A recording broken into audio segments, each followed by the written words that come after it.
We'll call our meeting to order for the Trophy Club Municipal Utility District Number 1. All directors are present for our Tuesday, March the 19th meeting, and it is 7 p.m. First item of business is citizens' presentations. This is an opportunity for citizens to address the board on any matter, whether or not it is posted on the agenda. The board is not permitted to take action on or discuss any presentations made to the board at this time concerning an item not listed on the agenda. The board will hear presentations on specific agenda items prior to the board addressing those items. You may speak up to 3 minutes or a time limit determined by the president or presiding officer. To speak during this item, you must complete the speaker's form and include topic of your statement. Topics of presentation should be limited to matters over which the board has authority. Lori, do we have anybody that's turned in a form? No. All right. We will then move on to the consent agenda. All matters listed on the consent agenda are considered to be routine by the Board of Directors and will be enacted by one motion. There will not be a separate discussion of these items. If discussion is desired, that item may be removed from the consent agenda and will be considered separately.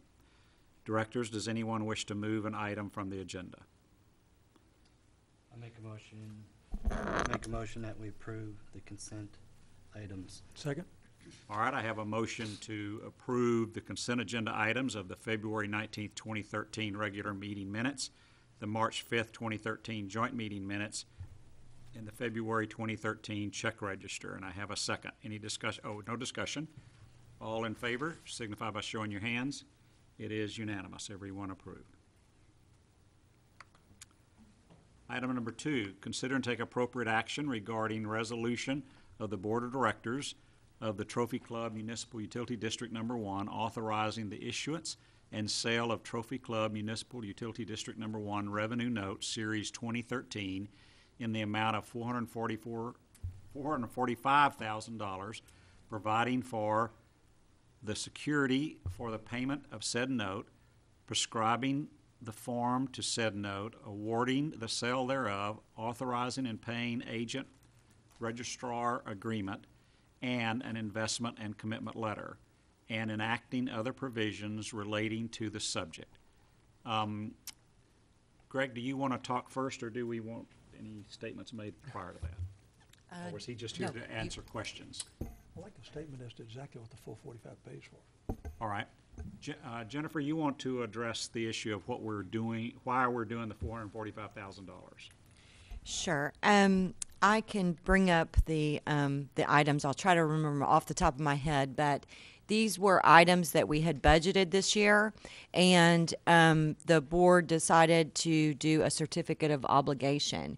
And some of the projects are the security cameras at the water treatment plant and the wastewater plant, the yard piping that we're installing out in the water plant to get additional capacity. We're purchasing a new waste pump for the wastewater plant.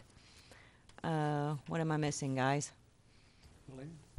Land? No, the land is not a part of this. The land would be included when we get ready to do the wastewater improvements.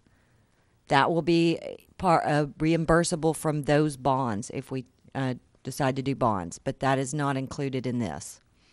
I have it open. The clarifier level indicators? Yeah, that's Blankets. correct. We are installing the indicator levels and the clarifier. That was the other project. Portable submersible pump and Indian Creek water line upgrade. Those were Yes. the other things. Okay. Knew I was missing a big one. All right. So, Greg, if you would state your name and the company you're with before you speak. Sure. Greg Schecker. I'm with McCall Parkerson Horton. We're the district's bond counsel. And we worked with Jennifer and First National Bank First Financial Bank. First Financial Bank, and to negotiate the terms of the note. In front of the board tonight is the note resolution, which sets out the terms of the note. The principal amount is $445,000. Interest rate of 1.85%. the notes payable on March 1 of each of the 3 years, 2014, 2015, and 2016. And it is prepayable at any time without penalty. Those terms are set out in the note resolution that's in front of the district, the board today, along with other related terms of the bonds and various covenants of the district with respect to the bonds. The notes, these notes will be parity notes with the notes that the district issued last year. So they're both secured as on a first lien on the net revenues of the district. The note resolution sets out all the other terms and conditions of the bonds, tax covenants. We like to call it one-stop shopping. It sets out all the necessary items and approval of the board necessary for the paying agent agreement, the agreement with the bank as far as the purchase of the notes, and various other related documents. All right, thank you. Board, any questions of Craig? The other one you referred to was the elevated tank one we had, right?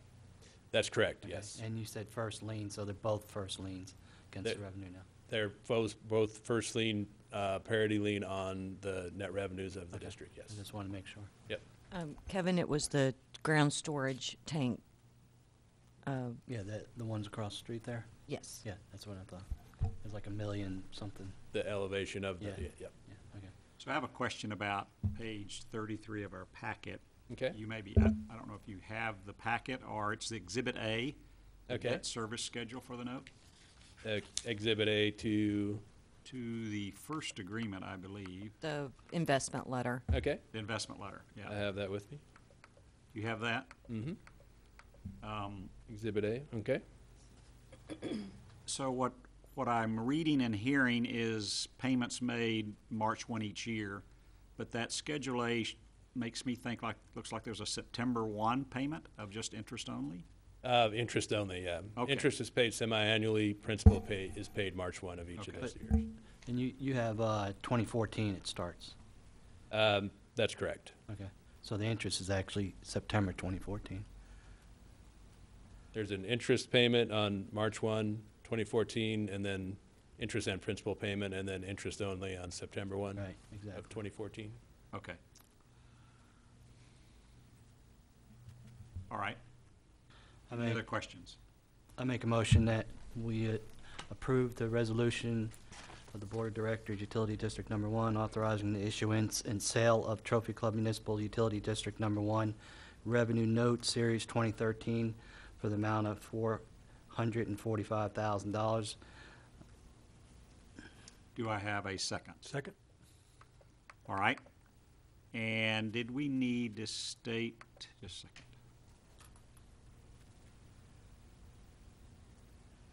I lost my place, just a second.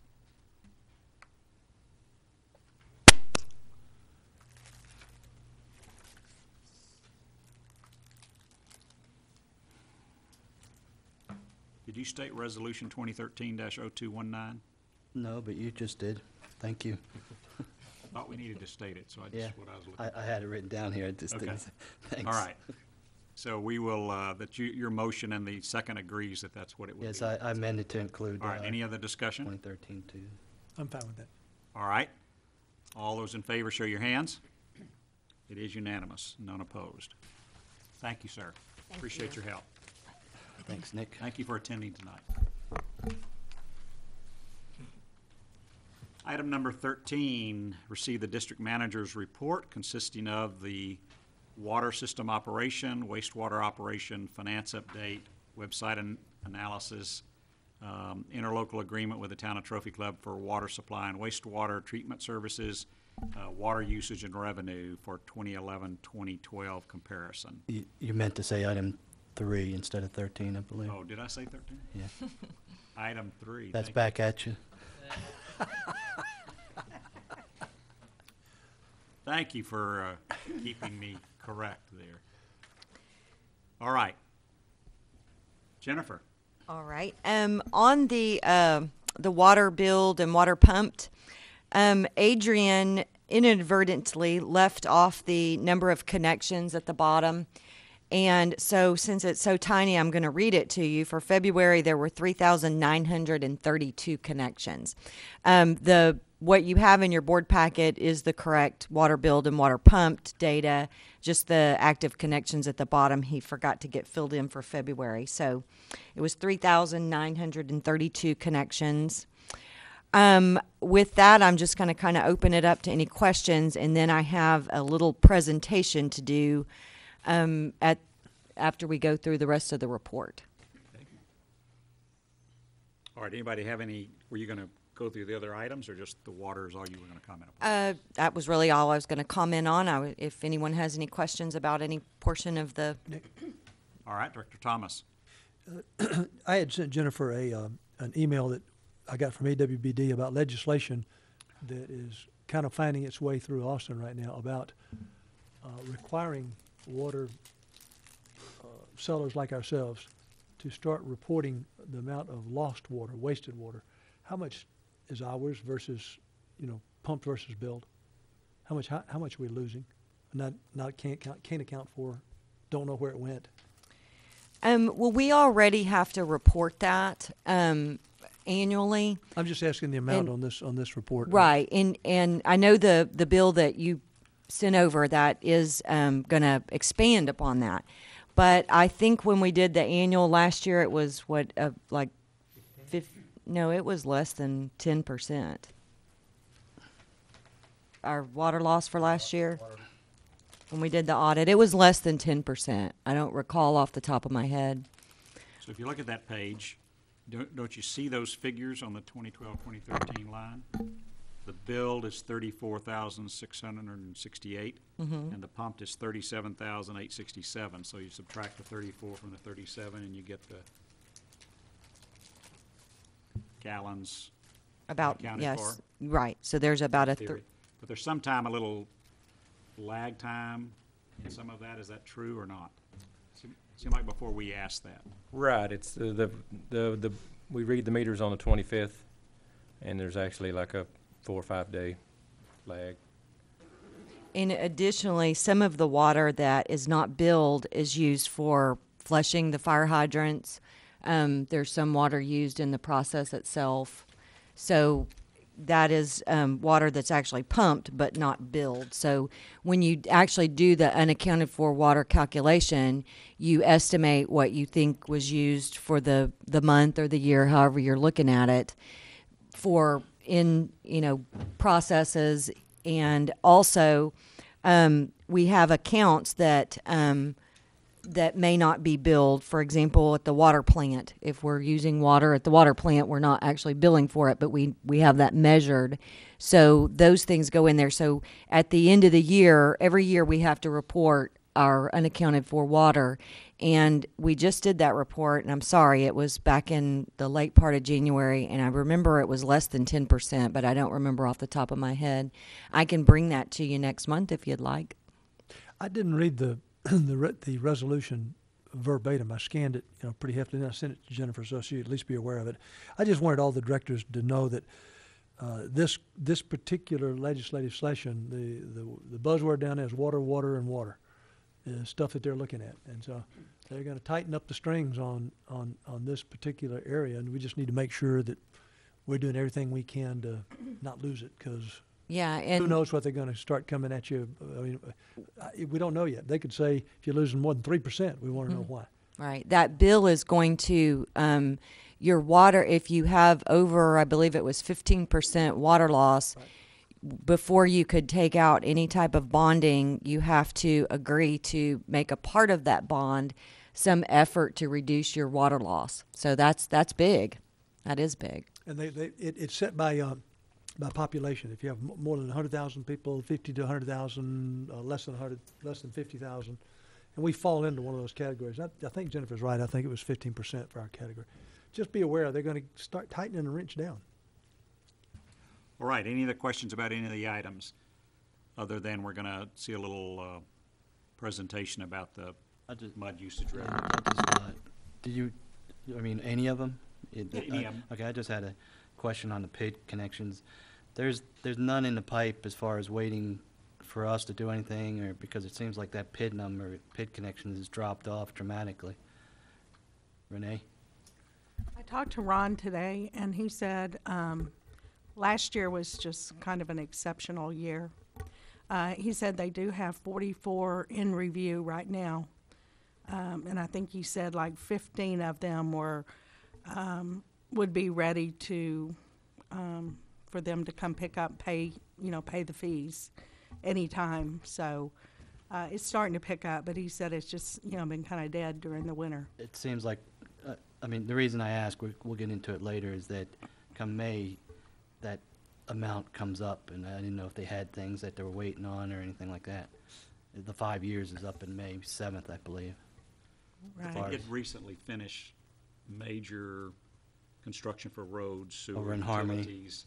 Yeah, uh, behind well, Harmony. not Harmony yet, but that's in the section, maybe neighborhood, I can't tell you, but if you're looking from the country club, all the open space over there. In neighborhood 6, Is That that don't- neighborhood 6? yes. that So I don't- suspect that'll start, The ones that don't have Towards- trees anymore, right? no trees, Yeah. the blank area. Like- Yeah, they go pretty quick.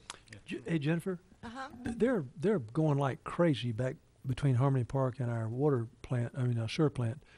Do you have any projections yet from the town as to when they anticipate to start actual home building back there? It's got a ton of houses back there, at least a ton of lots. Well, I know one section of it is scheduled to be finished in the next couple of weeks. August, yeah. And then, The streets, you mean? well, Right, it's gonna be, I think he said, which is Lance Proctor, he's projecting August, July, August. Do you know how many homes they're projecting this year? No, I don't. Because those are all Mud One homes, so we drive full revenue from those things. Correct. All right, any other questions about other items other than the one Jennifer's going to talk about? I'm going to go over to the podium and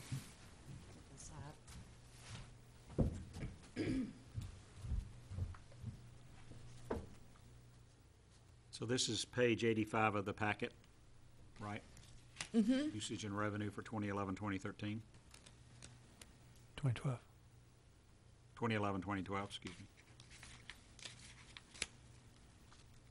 Okay, there's been some questions recently, kind of what do we look like overall as far as revenues and usage and where kind of what if you break it. What I tried to do was break the district down into kind of three groups. One is the PID area, one is the Solana Westlake area, and then what I'm calling other mud, because Solana is a part of the mud, but we kind of consider it out separate. So I kind of went through and broke things down so that you can kind of have an idea of what happened over the last couple of years. In 2011, we had a total of, each of these are at the end of the calendar year, at December 31st. We had 3,583 connections in 2011 and 3,904 at the end of 2012. Out of that, in 2011, 2,881 connections were in the mud, 31 were in Solana, and 671 were in the PID. There was about a 4% increase in connections between 2011 and 12. And you can see that the greatest growth was there in the PID, where they moved up to 907 connections at the end of the year. There was some growth in the mud as well. We moved up to 2,966 connections.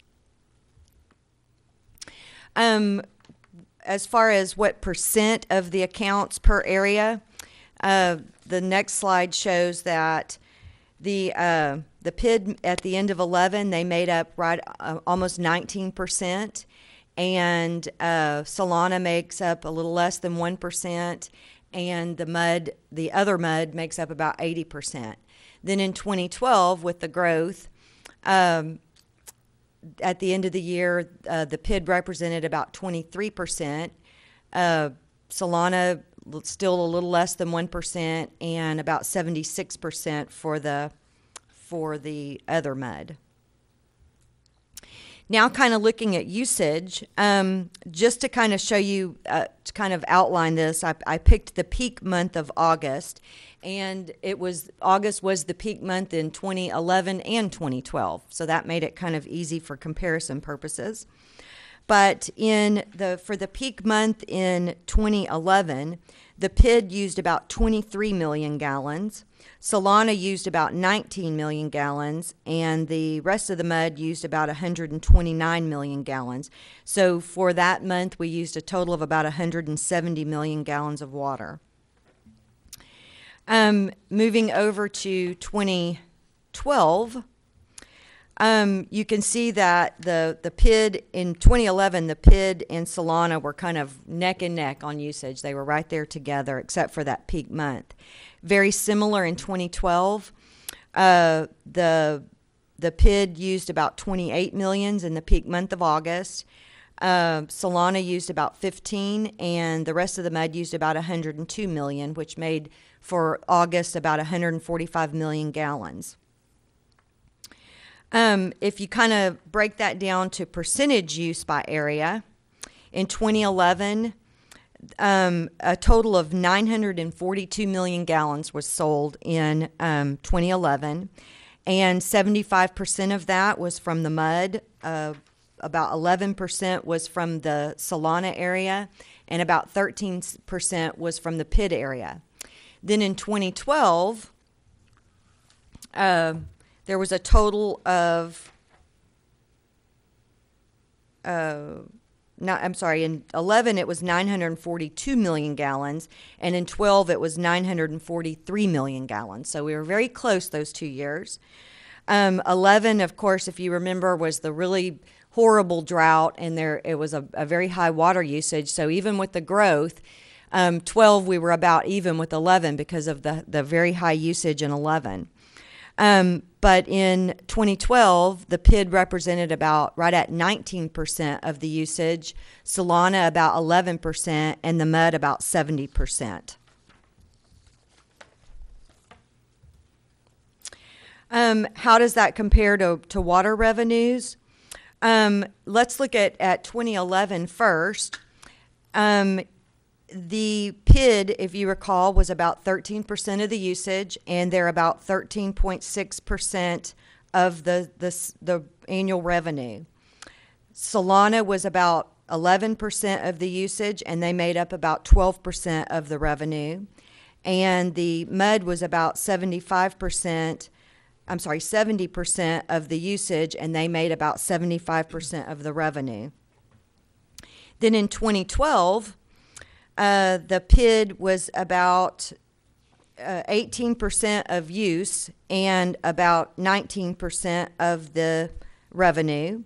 Solana was about 11% of the usage and 10% of the sales revenue. And the MUD was 71% of the usage and 71% of the revenue. Do you need to go to the next slide? No, actually, I was just kind of showing that on the 2011, and then, yeah, there's 2012. You can kind of see the usage there. I don't have, the usage was back on the other slide, so I was just kind of bringing that forward for you. All right, and then kind of moving to look at the fire tax and how that kind of goes out. The tax itself, this is the revenue from the tax, and for fire you can see that the PID makes up about 15% of that. The assessment is about 15% of the O&M budget for fire. Solana is about 13%, and the MUD is about 72% in 2011. I looked at the fire reports, and the way that they're broken down is just all calls. We don't have it broken out with whether it was EMS or fire. But if you looked at all calls, the PID makes up about 15% of the revenue, and they were about 8% of all calls for fiscal year 2011. The Solana area, their calls are considered out of district, so I'm not really sure what percentage was just Solana. For the MUD, it was about 78% of all calls. Then going to 2012, as far as the tax and the assessment revenues, the PID was about 19%, Solana was about 12%, and the MUD was about 69%. As far as calls compared to that revenue, the PID was about 14%, and the MUD was about 74% of those calls. Now, if we look at the INS, the PID does not pay towards the INS. There's not an assessment for INS debt service, but the Solana makes up about 15.5% in 2011 of our INS tax revenues, and the MUD makes up about 84%, or right at 85%. And in 2012, the Solana made up, again, right at 15%, and the MUD was about 85% of those revenues. So to kind of summarize, going across, you can see that on an average for both of those years, the PID was about 25% of the accounts, Solana was about 1%, and other MUD was about 74%. The annual usage, 20% was the PID, 10% was Solana, and 70% was the rest of the MUD. Water revenues, the PID made up 20%, Solana made up 10%, and the other MUD made up about 70%. That's a very important area to look at. You want to make sure that your usage that the revenue is being supported, the usage is being supported by the revenue. So when they're even, you're at a very good place. For fire O&M, the PID makes up about 20%, Solana 12%, and the other MUD about 65%. For INS, Solana is about 15%, and the other MUD is about 85%. Any questions? Director Carr? Good information. I applaud you and the staff for putting these numbers together. Got a question for you.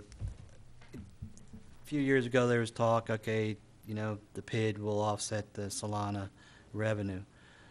31 connections, based on your chart, 31 connections are the equivalent of 907 houses in the PID by the chart I think you had up there. And I just did some quick math here. In 2011, the revenue was $635 per 671 connections for the PID. In 2012, for 907 connections, the revenue per connection was $719.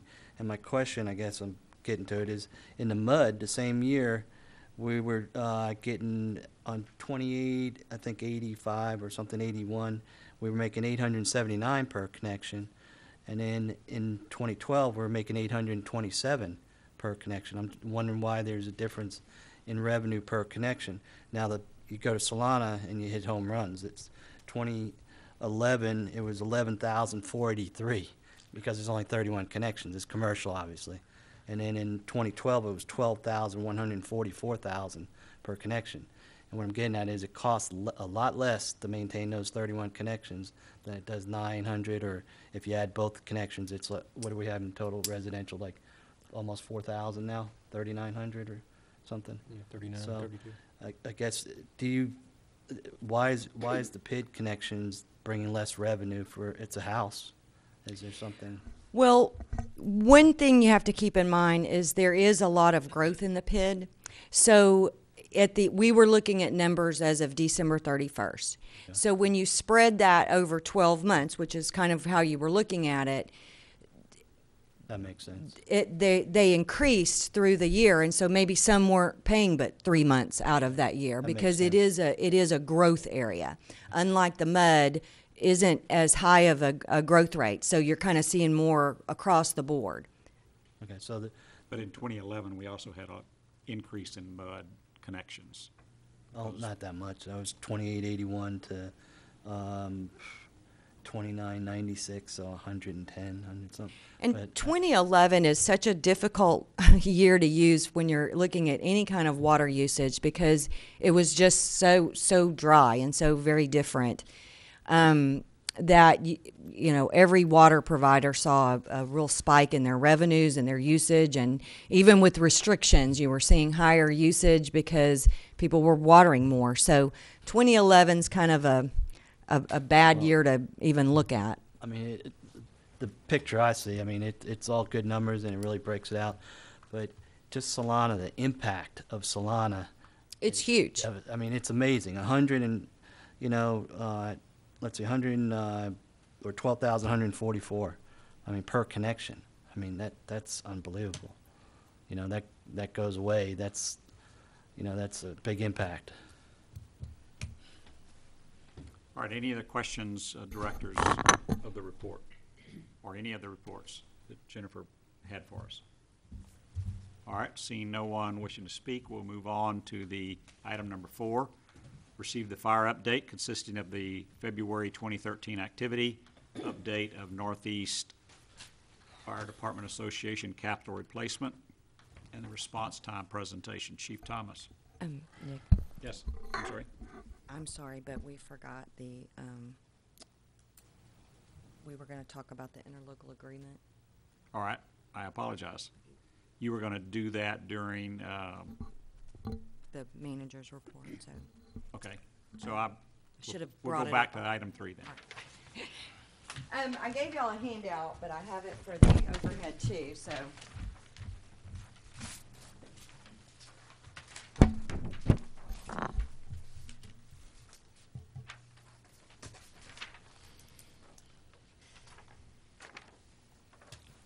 Okay, what this is, we have been talking about a possible new contract with the Town of Trophy Club for water service to the PID area.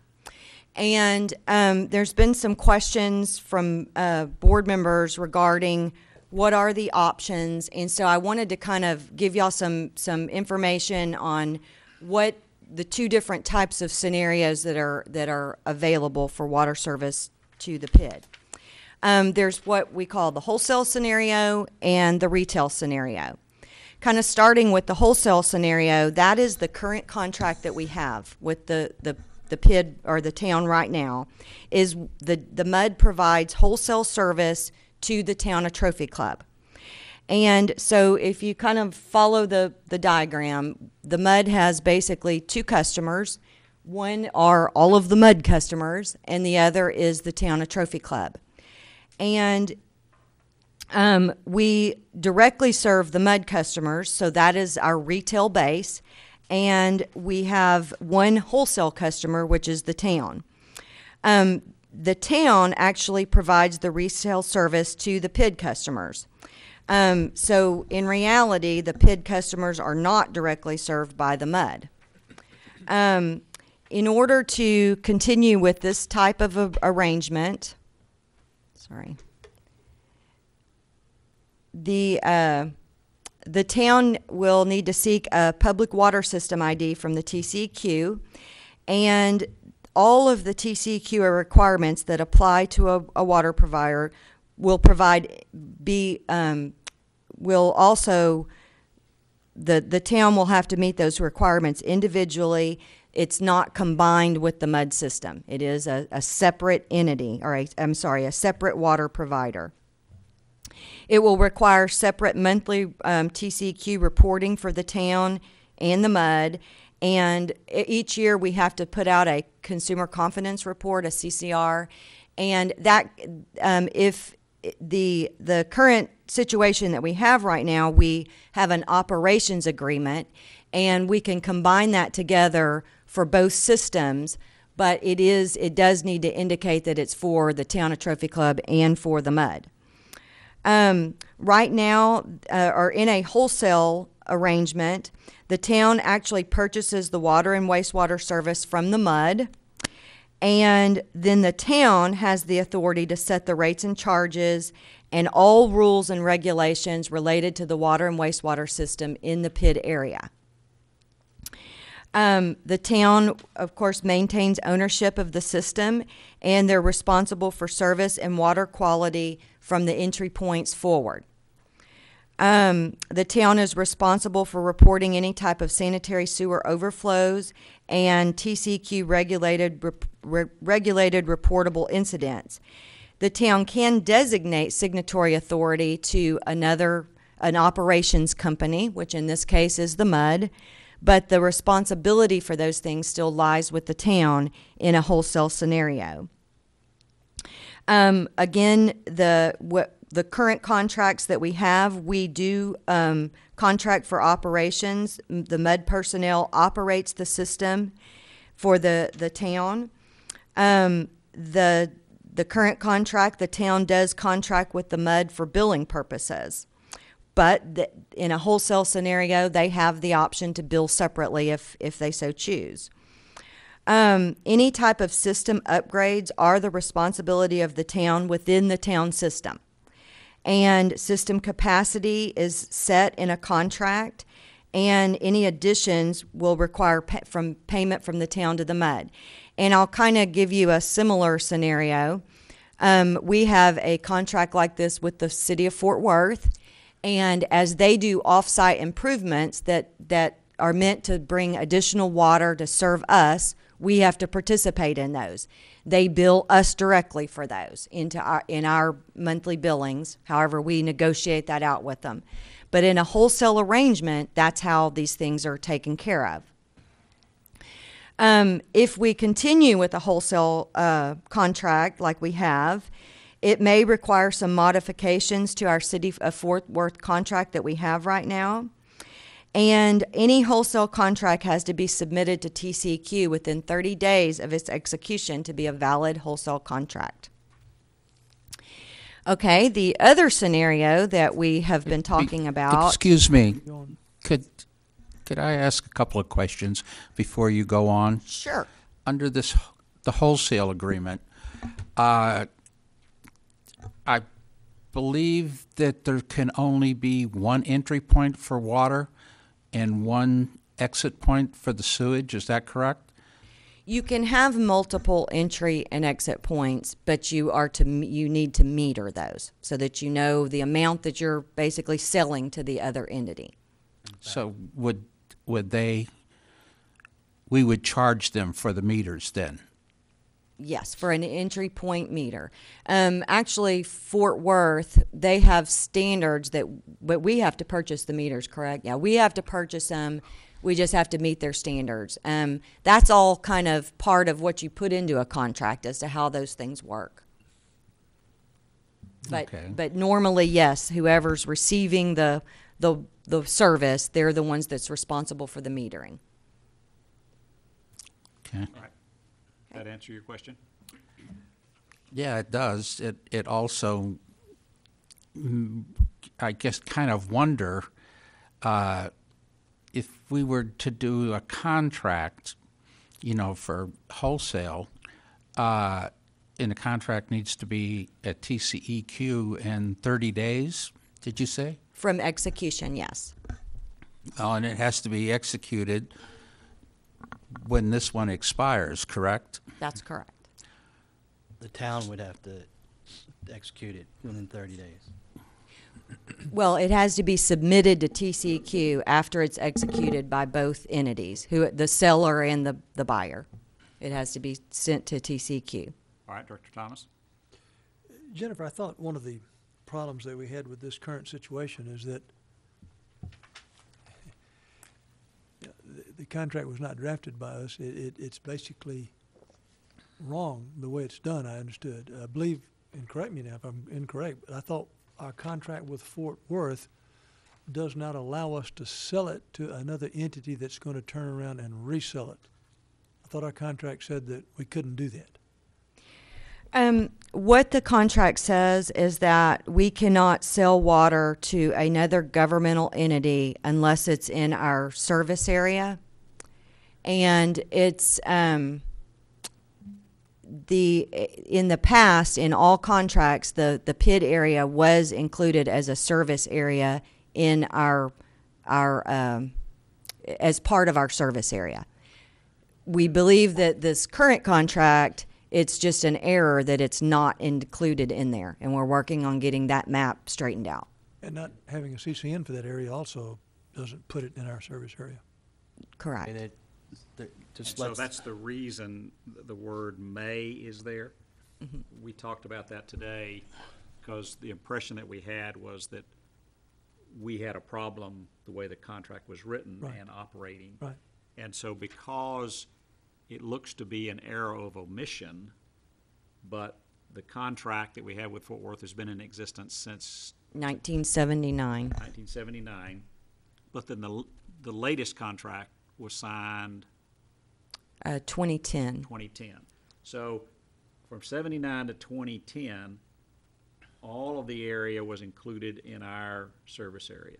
There was a map that said that. In 2010, when the new agreement was signed, for whatever reason, the service area excluded the PID.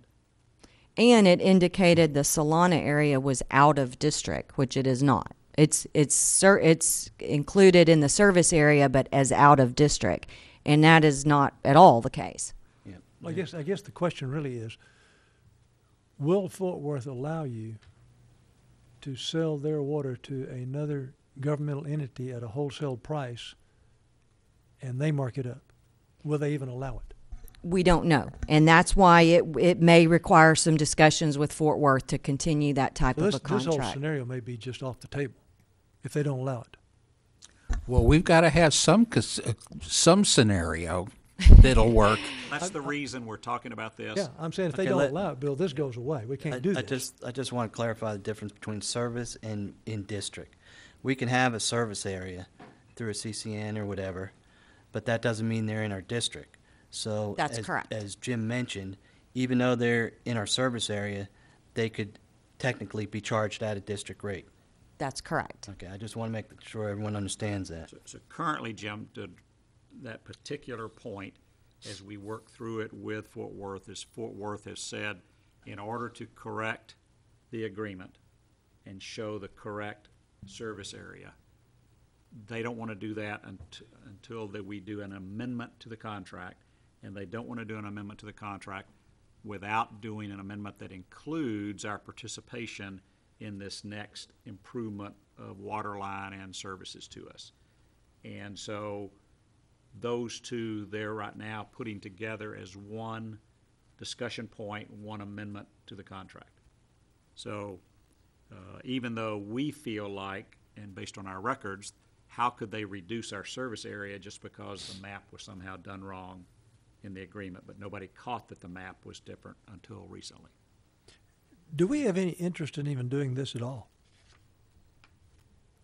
Well, let's go on with the other scenario, the retail scenario too, and Okay. just to make sure that everybody, I mean, because Okay, what I'm I have a couple more questions.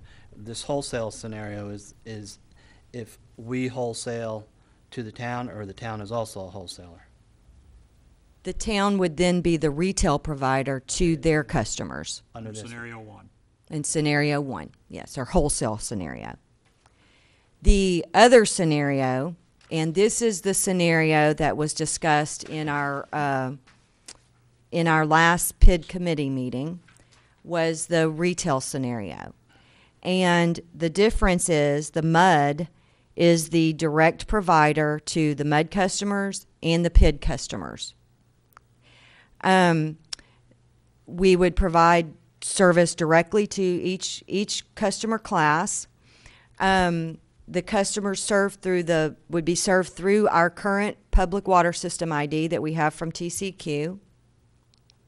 There would be single reporting for our CCR and any type of monthly reporting. The MUD would be responsible for setting all rates and charges, all rules and regulations related to water and wastewater. PID customers are considered out of district in this scenario because they are not part of the taxing entity of the MUD. They are a separate customer class. In this scenario, the town could lease their system infrastructure to the MUD and have some ownership conveyance at a later date or some negotiated date. The MUD is responsible for reporting any type of sanitary sewer overflows or any other reportable incident to TCEQ. In other words, all responsibility for the system lies with the MUD because we are the retail provider to all of those customers. Any type of system upgrades would be the responsibility of the MUD. Out-of-district rates are set to cover the PID customer costs for upgrades if it's some sort of a taxable bonds that are issued for MUD customers. This retail scenario would not require any type of a modification to our City of Fort Worth contract because we are allowed to provide retail service to any customer that's in our service area. Okay, so that's the two scenarios that we can consider. I think what we've discussed in previous meetings and kind of move forward with is that the retail scenario. But since we've had those original discussions, I just kind of was getting some questions from some of you and from others as to a misunderstanding of what the difference is. Because the current contract that we have is actually a wholesale contract. But it's kind of what's happening is more of a retail scenario. And we need to make sure the contract is what is actually happening. Go ahead. Go ahead. I'll Okay. do a second. Okay. Under the current contract, I mean, it's not unknown. It's been, mentioned many a times. When you came on board, it started with, I think, the CCR information. Is that correct? Where you were trying to get demand and information. At that time, it was unveiled that the town, under this wholesale agreement, was required to have a public water ID number. That was last April, I believe. And it's been going on. We had SEMO talks about it and things, and it's like they weren't aware, then they were aware, and it's been going on, and nothing has happened. In the PID contract also, it mentions that the town, when they built that PID, that they would get their infrastructure approved by all state regulations and standards. Does it not say that in operations? Yes, the Okay. operations And agreement states that. Based on my conversations and other people's conversations, I think Mike actually called down there and other people have called down there, there has never been, approval by TCEQ on that infrastructure. So when we get into, us being the wholesale and retail to the PID, if it goes that way, I mean, before we do anything, that infrastructure has to be approved or, bought off by TCEQ. If they do the wholesale agreement, which they're under right now, they've basically been operating without a public water ID system for 5 years now. They need to apply for a public water ID. Then they need to find a wholesale, whether it be Fort Worth or someone else, I don't know. Isn't it true they would have to find a supply for that water to be a wholesale? If it is not allowed through the Fort Worth contract that we have, then yes, they would have to seek a separate supply. But or they could use well water. But we're still working to try to get that straightened out in the agreement with Fort Worth. Yeah, I don't know the answer to that yet. Yeah, obviously we want to, be get it done so there's less pain to this PID people so they don't get to, lose water or wastewater or something like that. But, I mean, it seems to me this is very, critical and wheels need to start moving because, I mean, our financial contract, at least on the connections, is up May 7th. There's an operations contract, I think, goes to, October or something? I agree. And when we had our first PID committee meeting, we did talk about kind of that there is an urgency with this in that we need to decide how we're going to move forward on the wastewater plant. And as far as the capacity that we're going to be planning for and how we're going to fund it. And those are some unknowns that I still have until we kind of get this settled. So we're kind of moving along parallel paths with getting everything together on what we're going to need to do out at the wastewater plant and we need to know, have, in order to include this in some, if we're going to do revenue bonds, or even if we're going to do taxable bonds and, pledge some revenues towards that, we need to have a long-term agreement that we can use to facilitate those bonds. In your course of talking with Mike, have you got any indication that they're going to do something else with the wastewater other than send it to us? No. Well, then we need to move on with the waste treatment plant, not even considering that there's going to be any change in the volume. No, and I that is exactly how we've been planning out. And It's then we need to, and then when we're talking with the town, all of these things need to be dealt with and talked about ASAP, so we get a feeling on what their views are. Because there's a lot of holes here. If they own the infrastructure, then why are we paying for the infrastructure to be fixed? They should be, we should be fixing it, and they should be paying us, or it. Bill, to answer that question, the agreement 5 years ago was because we got all the revenue, therefore we got the profit off the revenue, that we would then fix it. And of course, things that are new require less maintenance than things that are old. So that's the reason to answer that question about the maintenance of it. That's the way it was designed. So I have a question, Jennifer.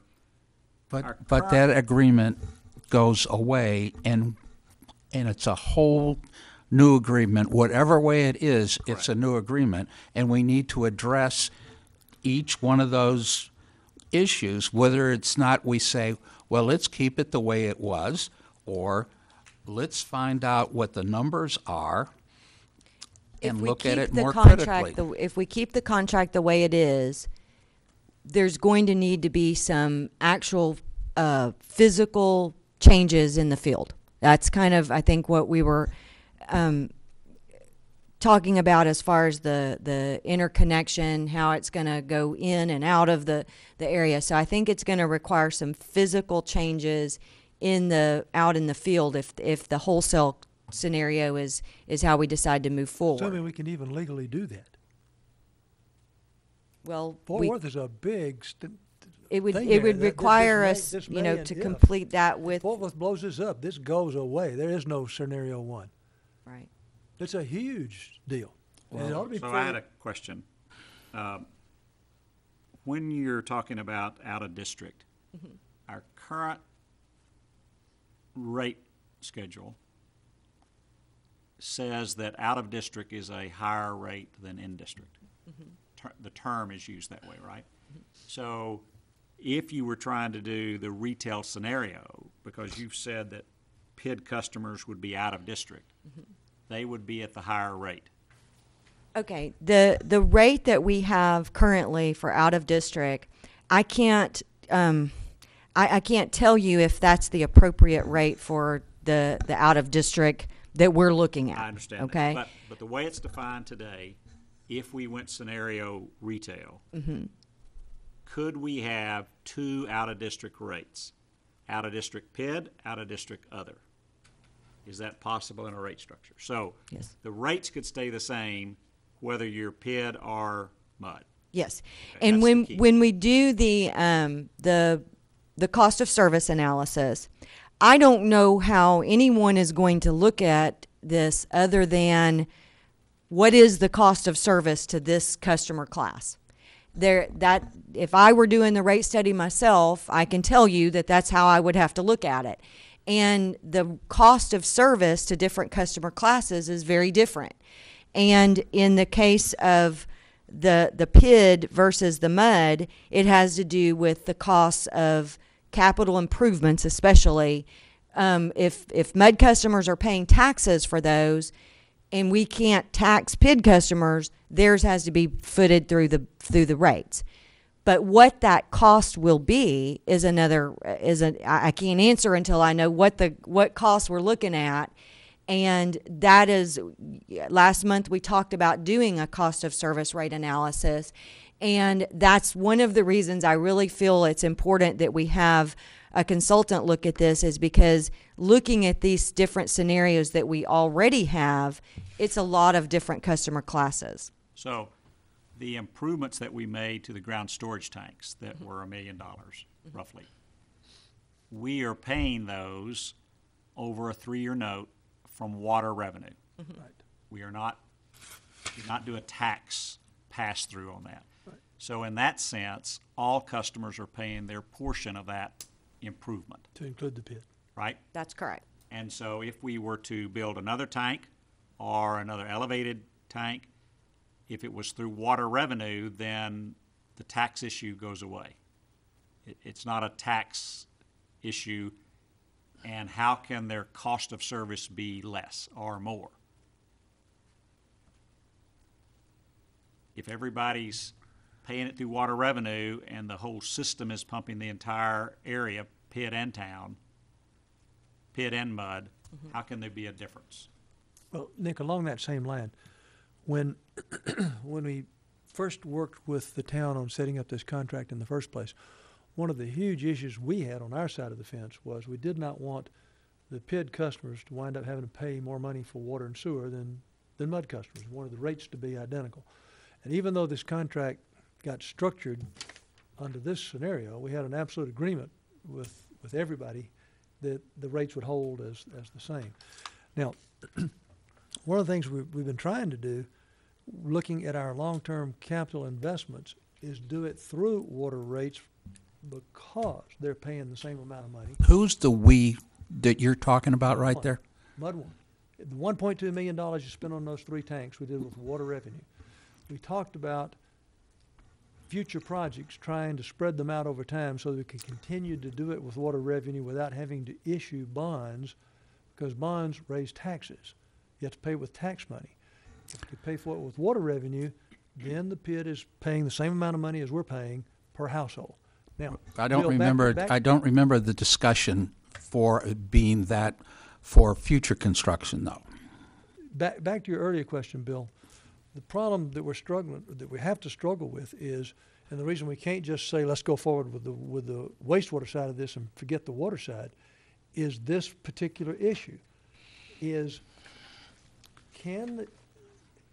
Jennifer just said that the PID's cost. Let's take the sewer plant, $3 million. Let's just say $3 million.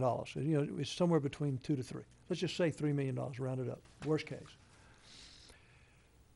In order for that to be paid equitably by everybody that uses that, we can easily tax our residents, we can easily tax Solana. We don't have the ability to tax the PID. And my question is, doesn't the town have the ability to do that? Couldn't the town tax them at whatever rate we're having to pay? Does it have to be done strictly with water revenue? Jennifer, correct me, we would pass the cost to the town, then the town would do an assessment to the PID. That is correct. And If it's wholesale, yes. Right. the town has the ability to do a special assessment on the PID, to do that if it was done as a tax. And we would, But there's no guarantee for that. But if you're doing business as wholesale, then you're going to bill the town to include that portion. They're going to have to recover it somehow. based on their connections, They're either say gonna 1,000 do it or whatever it is. in their tax or their water revenue. Well, somewhere I can certainly see that would be an effective way to deal with it. It'd be to continue on as a wholesale supplier to the town, and then just bill the town for any infrastructure that we have, what the percentage would be for the PID, and just send them a bill for it. And we used to kind of do business that way a couple of years ago, where we really did bill the town for the total amount of water, and we turned around and gave them the money for what we collected for utility billing. That's the contract does call for that. And In then that went practice, it away. doesn't happen anymore, but it does. but that was only for the water and wastewater revenue. It wasn't, there was no additional billings put to that. It was, you know, So part of the problem, Bill, that happened is originally this was set up to be more like wholesale, but the practice stopped at some point and said, why are we exchanging money?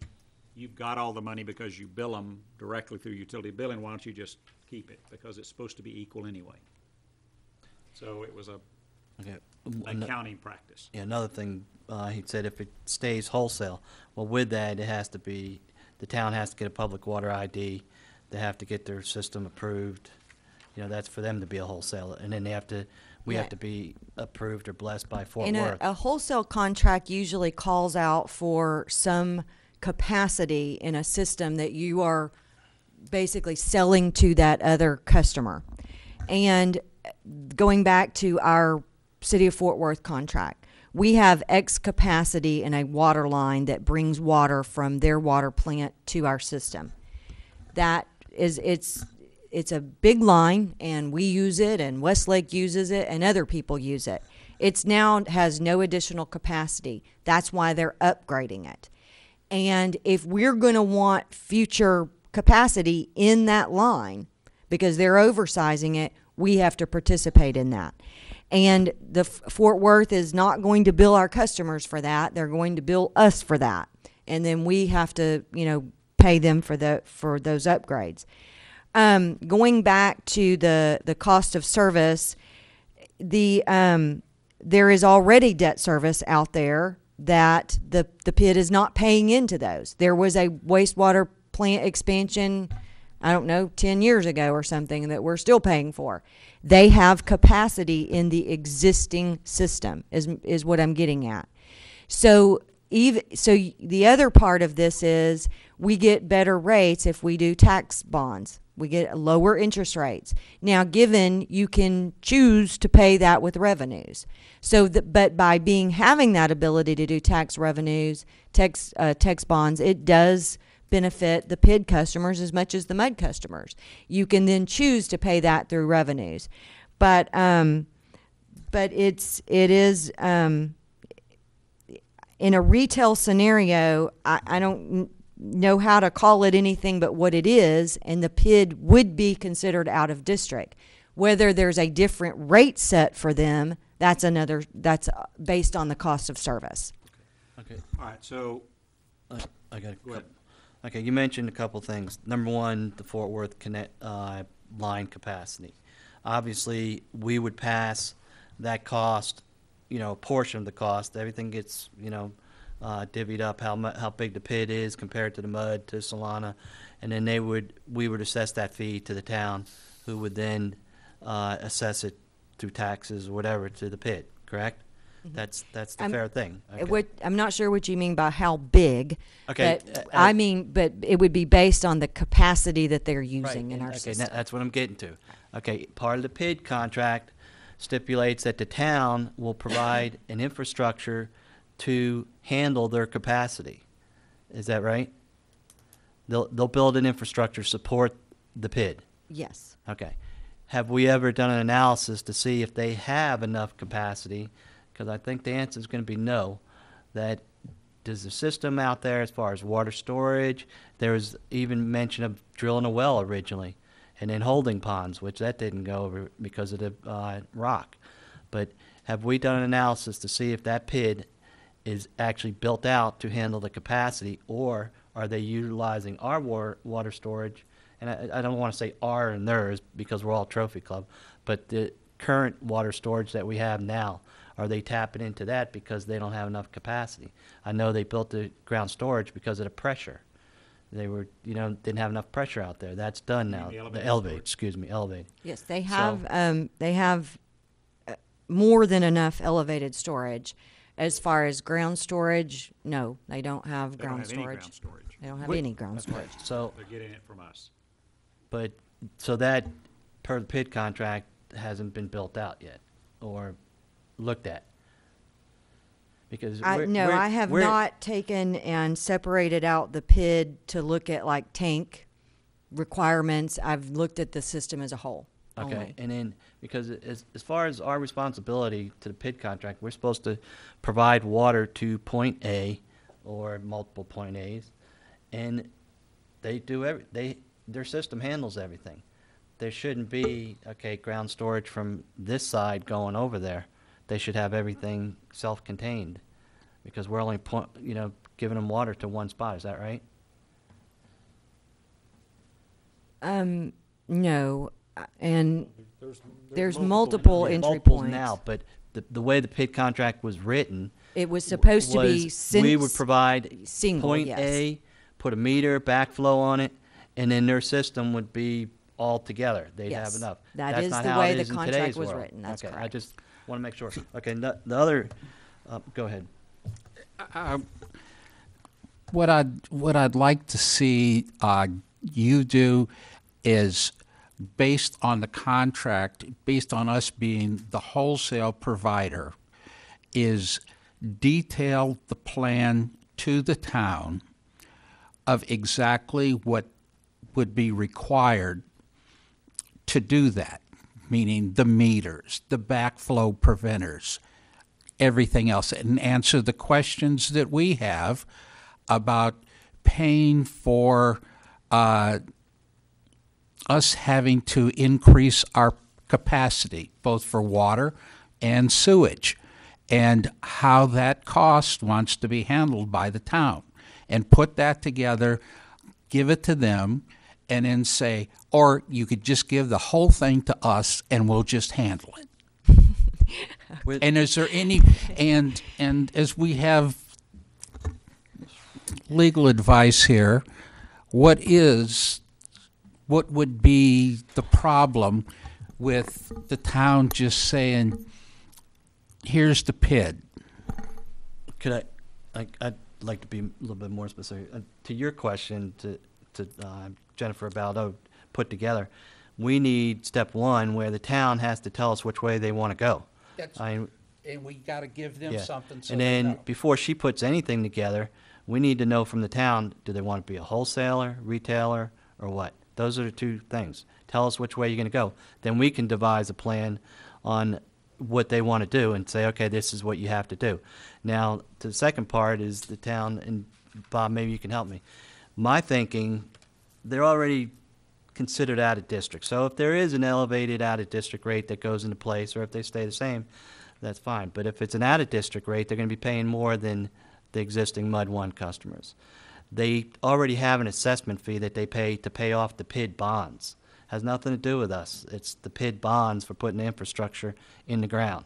So when there's mention, oh, we're paying assessment already, we don't see any part of that assessment. Yeah, that's a developer reimbursement is Right, what that, exactly. those bonds are So for. now there could be a possible future assessment or tax put on by the town to the PID if we do a bond for this wastewater treatment plant, or some sort of cost to the town that I'm sure they'll pass on to the PID for the Fort Worth line expansion, right? You have those two things coming up?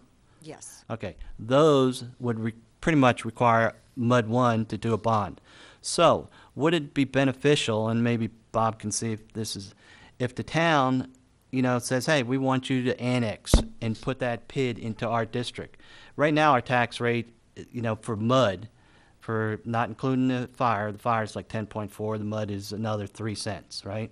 If you had 1,000 connections or 1,000 houses into our revenue, we could possibly drop the tax down to maybe a penny and a half. They would be way ahead of the game by paying that penny and a half rather than paying out-of-district rates plus have another assessment for the bond. Do you think that's possible, Bob? Or It's possible. I don't know that that's what the town has in mind. right, but that I've not I'm heard throwing them it out there. verbalize if they wanted to Yeah. have the Yeah. pit area annexed by the mud. In fact, I thought the town was very adamant a few years ago. They did not want that area annexed That hadn't by been the mud. working out too good. Yeah. So But I had if a they question. reach real deep into their billfold, they might change that. All right, so earlier, Director Thomas made a statement that said, we need to decide which direction we want to go. And so I'm not putting words in your mouth, but that was my impression of what you said, Director Thomas. and Director Carr is saying the town needs to decide which direction they want to go. I do think there's some value in us as a body expressing which direction we prefer, recognizing we need to somehow work together to solve this problem. But to me, the long-term effect of trying to work out the wholesale agreement is going to be much more complicated than trying to do a retail scenario, assuming that we can get Fort Worth to agree to the Let's do it. expansion of our service area because the map was wrong to begin with. That's just me personally. We're not agenda to take action on this item. The reason I asked Jennifer to put all this down is so that we had the facts in front of us. It was discussed in open session. It's an opportunity for council to take this and their staff to look at these points, work with Jennifer, try to develop the scenarios, and let's get down in writing what are all the fine points of this. Because there are potentially more fine points of this, or any one of these might very well have an A, B, and C under them, as options are things to be considered. So, If I'm not, excuse me, Nick, Go if ahead. I'm not mistaken, agenda item number 11, any actions we can actually take on that as far as, if we want to give our district manager direction? correct. Okay. Yeah, but not while we're doing this report, there's no Okay. action. Okay, well, I'm going to go ahead and turn it over to Danny now, and he has some information to share with y'all on the NEFTA program. Step on up, Danny. Step on up. Get up here. All right, so we are on item 4, receive the fire update. I don't know.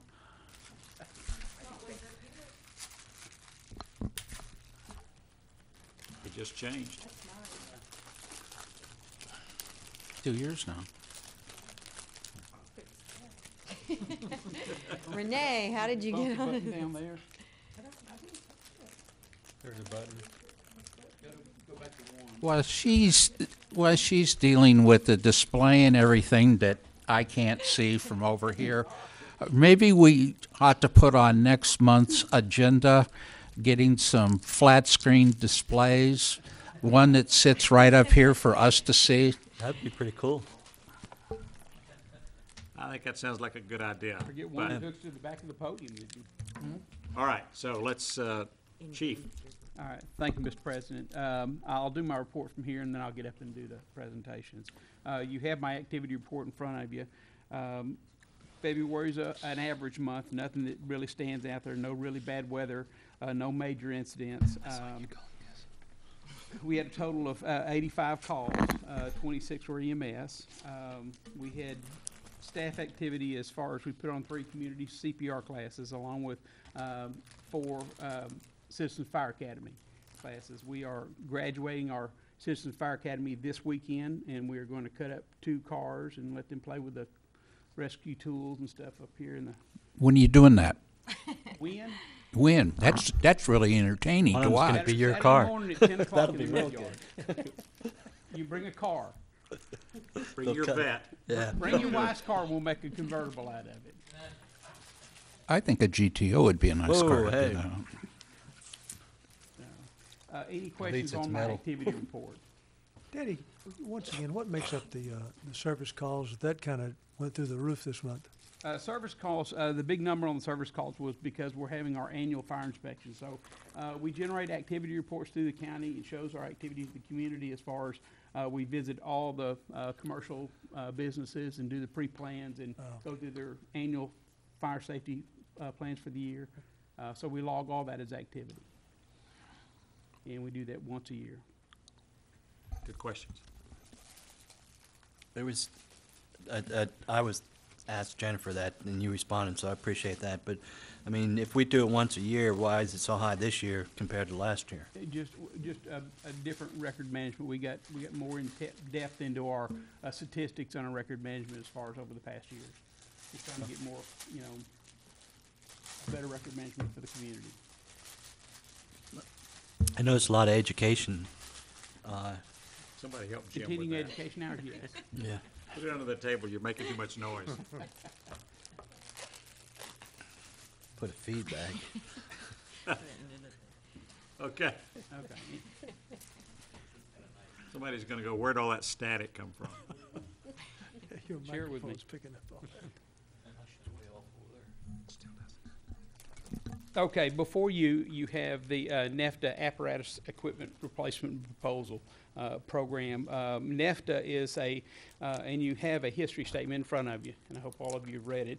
NEFTA is a very unique group modeled nationwide as far as resource management in several different areas: hazmat, heavy rescue, technical rescue, bomb team, swift water, mobile command, light and air. We have an sundry of resources that we have at our fingertips that we buy into on a yearly basis. The history of NEFTA started in 1967 with 7 cities: Bedford, Colleyville, Euless, Haltom City, Hearst, North Richland Hills, and Richland Hills, got together in a training consortium trying to contour the cost of sending all the firefighters through training and getting the value of training in working with each other in a more closed theater. We did this through 67 and 1979. 4 other cities joined together with the group, and that was Grapevine, Keller, Southlake, and Watauga. In this group, as far as the consortium goes, they get to train side by side. So when we have like us, Trophy Club, when we have a big call, we call Roanoke and Westlake. They're our first in. And in this consortium that the Northeast Tarrant County Firefighters Association did, they got it where they could bring in the people that they called on a regular basis to train with, and they could do it more economically. Let's see, in 1982, they started with the resources as far as the hazmat and the heavy rescue and the equipment that they were purchasing and stuff, and spreading out this cost across the board through each of the cities buying into this program. And in 2000, that's when Trophy Club in Westlake came on board. And then again, in 2002, Roanoke came on board. So now we have 14 cities buying into this consortium. And I'll start. You getting choked up over it? Yeah, excuse me. Anyway, the NEFTA group, which is Northeast Fire Department Association, put this group together of 4 of the chiefs: Richland Hills chief, a North Richland Hills chief, Colleyville chief, and a Southlake chief. Came back to the board with their recommendations as far as replacements. And after 2001, in the 9/11 situation, FEMA, Homeland Security came across with some great grant funding. And as far as the NEFTA organization, we go for grants every year. And we were allotted over $2.2 million worth of grants in 2002. This is where we bought into the equipment. And I'll go through the equipment right quick. The equipment is a light air truck, swift water rescue boats, mass decontamination, mass casualty, heavy rescue, hazardous material and explosive ordnance unit. And I'll go back to with this committee, we evaluated the current response capabilities, determined the cost of effectiveness of maintaining the services, and developed a replacement options for the units in years to come. Believe me, these units don't run on the daily. They don't go out the door every time the bell rings. They go out for specific disciplines as far as the hazmat or rescue, stuff like that. And then they establish funding recommendations, which all the communities agree and they buy into. So it doesn't cost one city any huge amount of money. Deanie, Yes, ma'am. excuse me, but would you kind of explain to the board also about the light air truck? Because I think that's the exception to the rule. It does get used a lot. Yes, the light air truck is bought out of Bedford, and it goes on probably 95% of the major fires in the 14-city arena as far as jurisdiction and mutual aid resource. It's been out here on several fires. What they bring to the table, they bring a mobile air compressor where they can fill up our air tanks. They also bring out huge light units that are attached to the truck that we can light up the whole scene with, along with rehab supplies and stuff for the firefighters. It has been a great resource, and like I said, it goes out of the station probably at least 3 or 4 times a week on different things. So it's one of the units that will be replaced early on. Some of these units, as far as the replacement goes, in the end of their life, could be 10 years off, very easily 10 years off because of their activity. In this, you see Rescue 47's out of Haltom City. It's got all the heavy rescue, the technical rescue stuff as far as the confined space, high angle rescue, and things like that.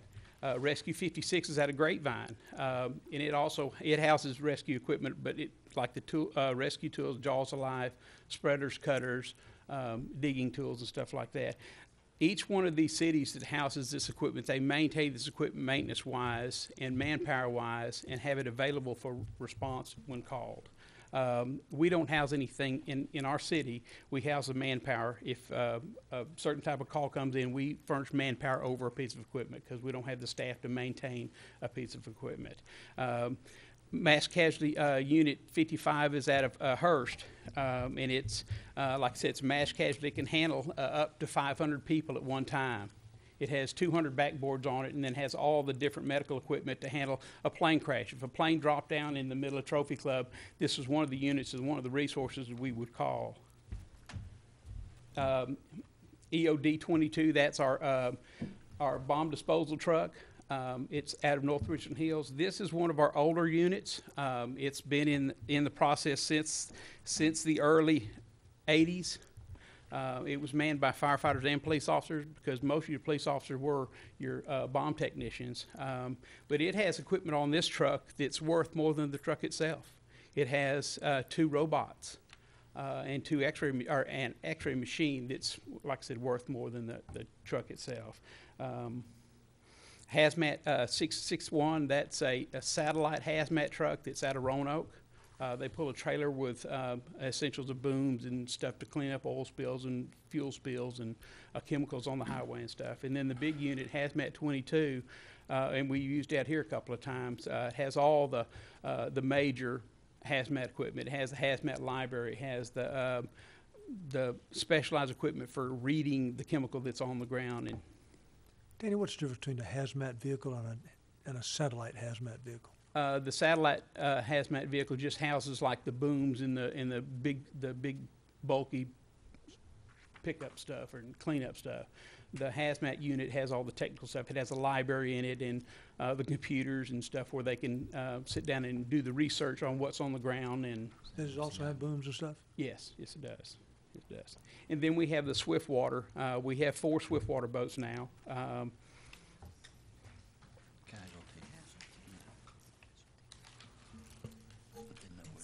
Haltom City has 1, Hearst has 1, Grapevine has 1, and Euless has 1 now. We just bought another one.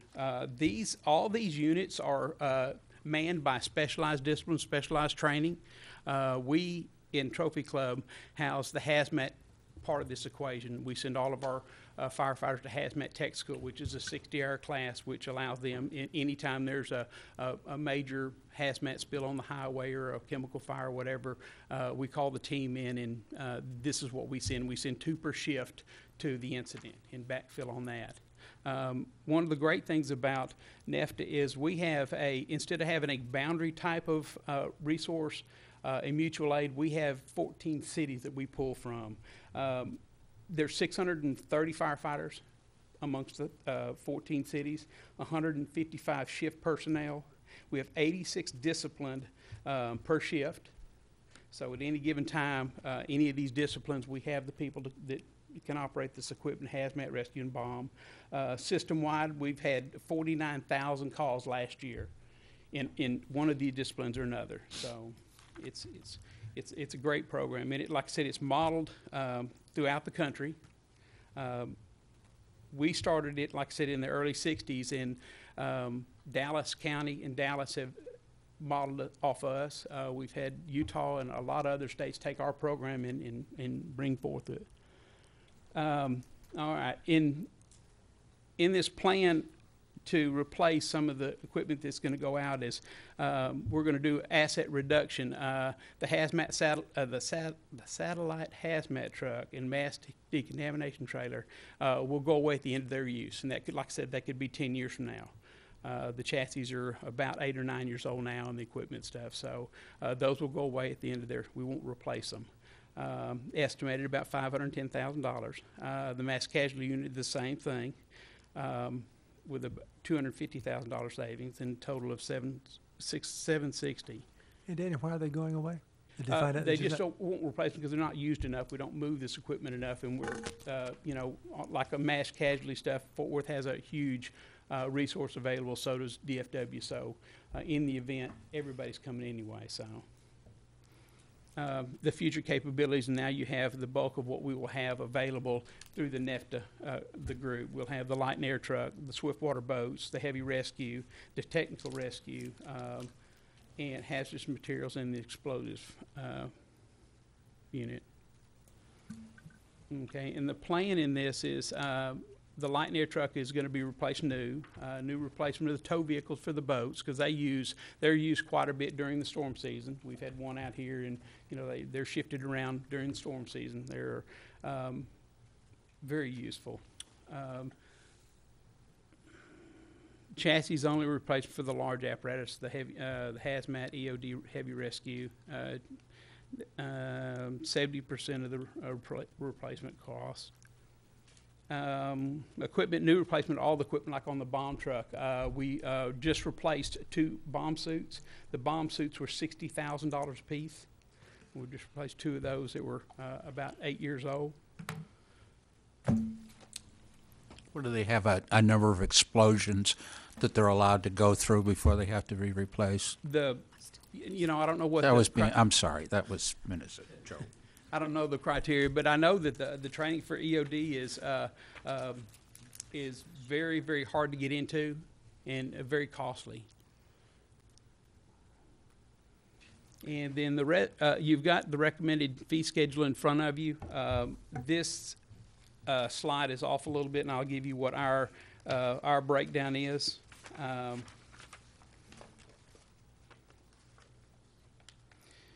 Our base dues today, what we pay NEFTA on an annual basis, $5,100.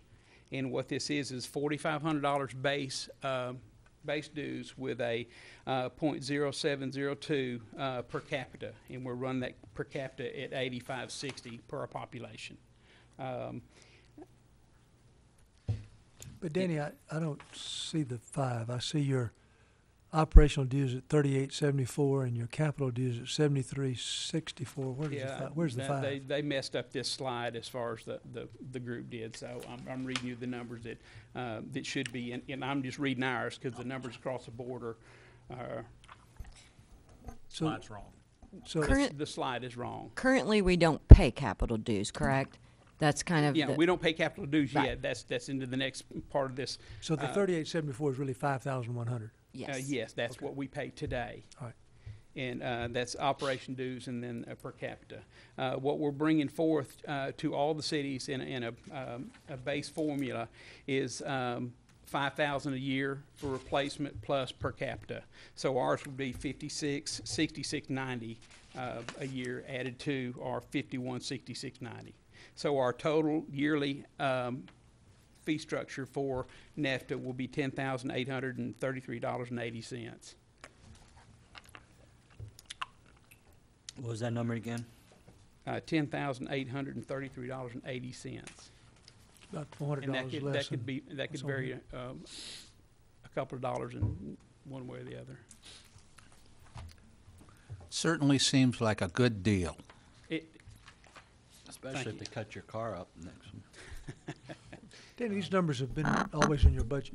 Yes, sir. We've paid these dues since 2000. Okay. Yes, sir. This is, I have a couple I can't tell you how economically sound this project is across the board for all the cities.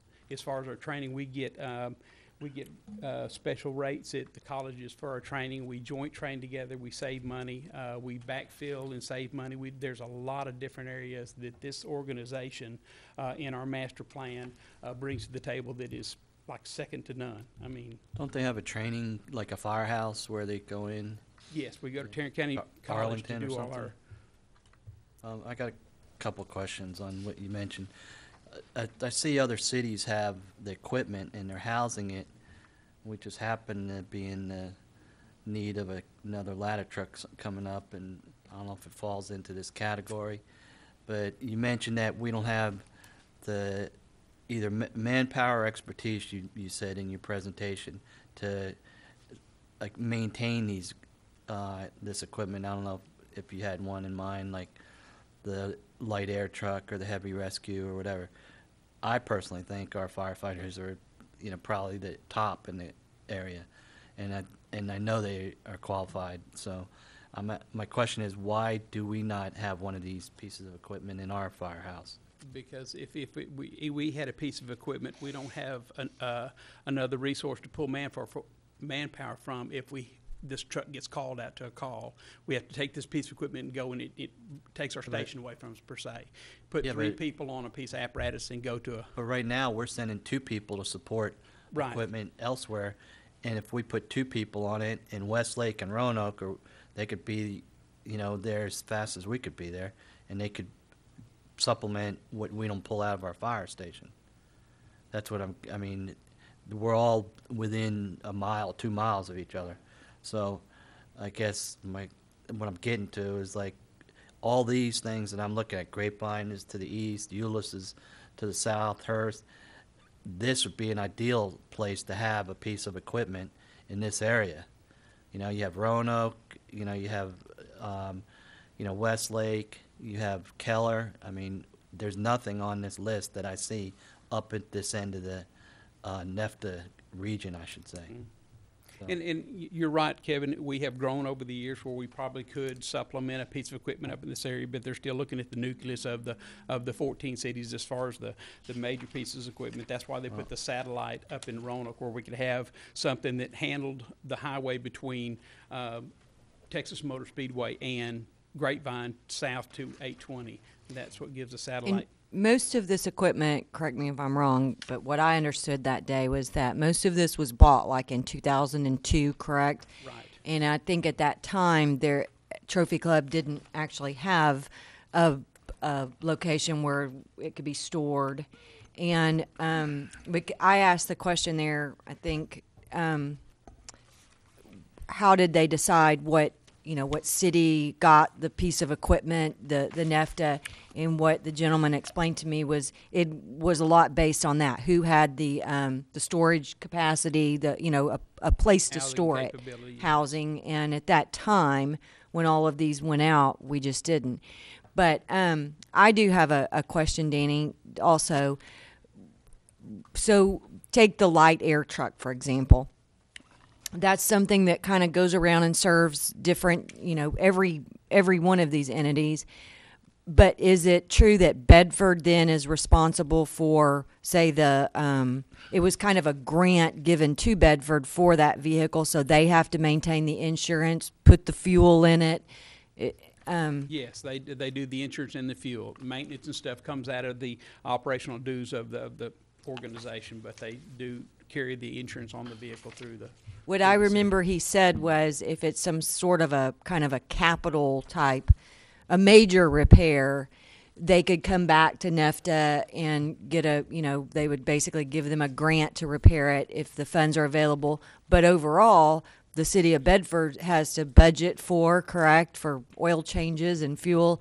Yes. So it comes with a cost to store it, is kind of what I'm getting at. Yeah, there's a cost to storing it, and I did have the opportunity to take in Jennifer to one of our NEFTA meetings and meeting all the chiefs and seeing this presentation. So it was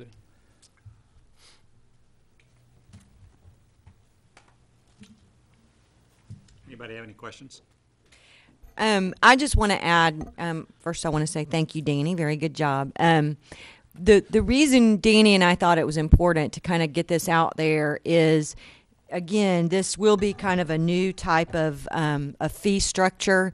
I don't think this has been voted and approved at this point from the NEFTA organization, but it's expected to be at least very similar to this with the new capital dues. So it's going to double basically what our dues have been, and we will I assume will this be split with the town, Danny? The dues? It's always been a fire department discipline as far as the budget goes. Okay. So So it will not be. And so as we're getting to the point of budgeting, we wanted to make sure that you all kind of knew what was coming. You'd have a good idea of why the dues are doubling, but it looks like it's for equipment that we would never be able to afford on our own. And so it's really a good deal. And so when we get to budgeting time, you can kind of expect those dues to be a little bit, well, twice as high as they were before. Good presentation, by the way, Dan. I mean, this is like a no-brainer. You know, it's, anytime you can get, this type of equipment and only pay a portion of it because you're sharing with other, cities, and everyone's benefiting when the need comes. And it's like a win-win for everybody. And I hate to say this, but we need to start looking at it with other pieces of equipment too. I mean, some of this equipment, $1 million for, a ladder truck. Do we need the ladder truck all the time? I just came back from Ohio, and I was working a fire up there, talking to fire departments, and they have one Quint, 75-foot ladder truck that, does like 4 townships. And they're a lot more, further spaced than we are. And, I mean, things like that, $1 million for a community of, 9 or 10,000 is a big bite, where it can be shared with multiple communities. We just need to look at that, but good presentation. Okay. All right. The next presentation, gentlemen, is the response time, reaction, and time around town, I think. Nick, I brought this up at the last meeting and wanted a little bit of follow-up to this. Let me get this.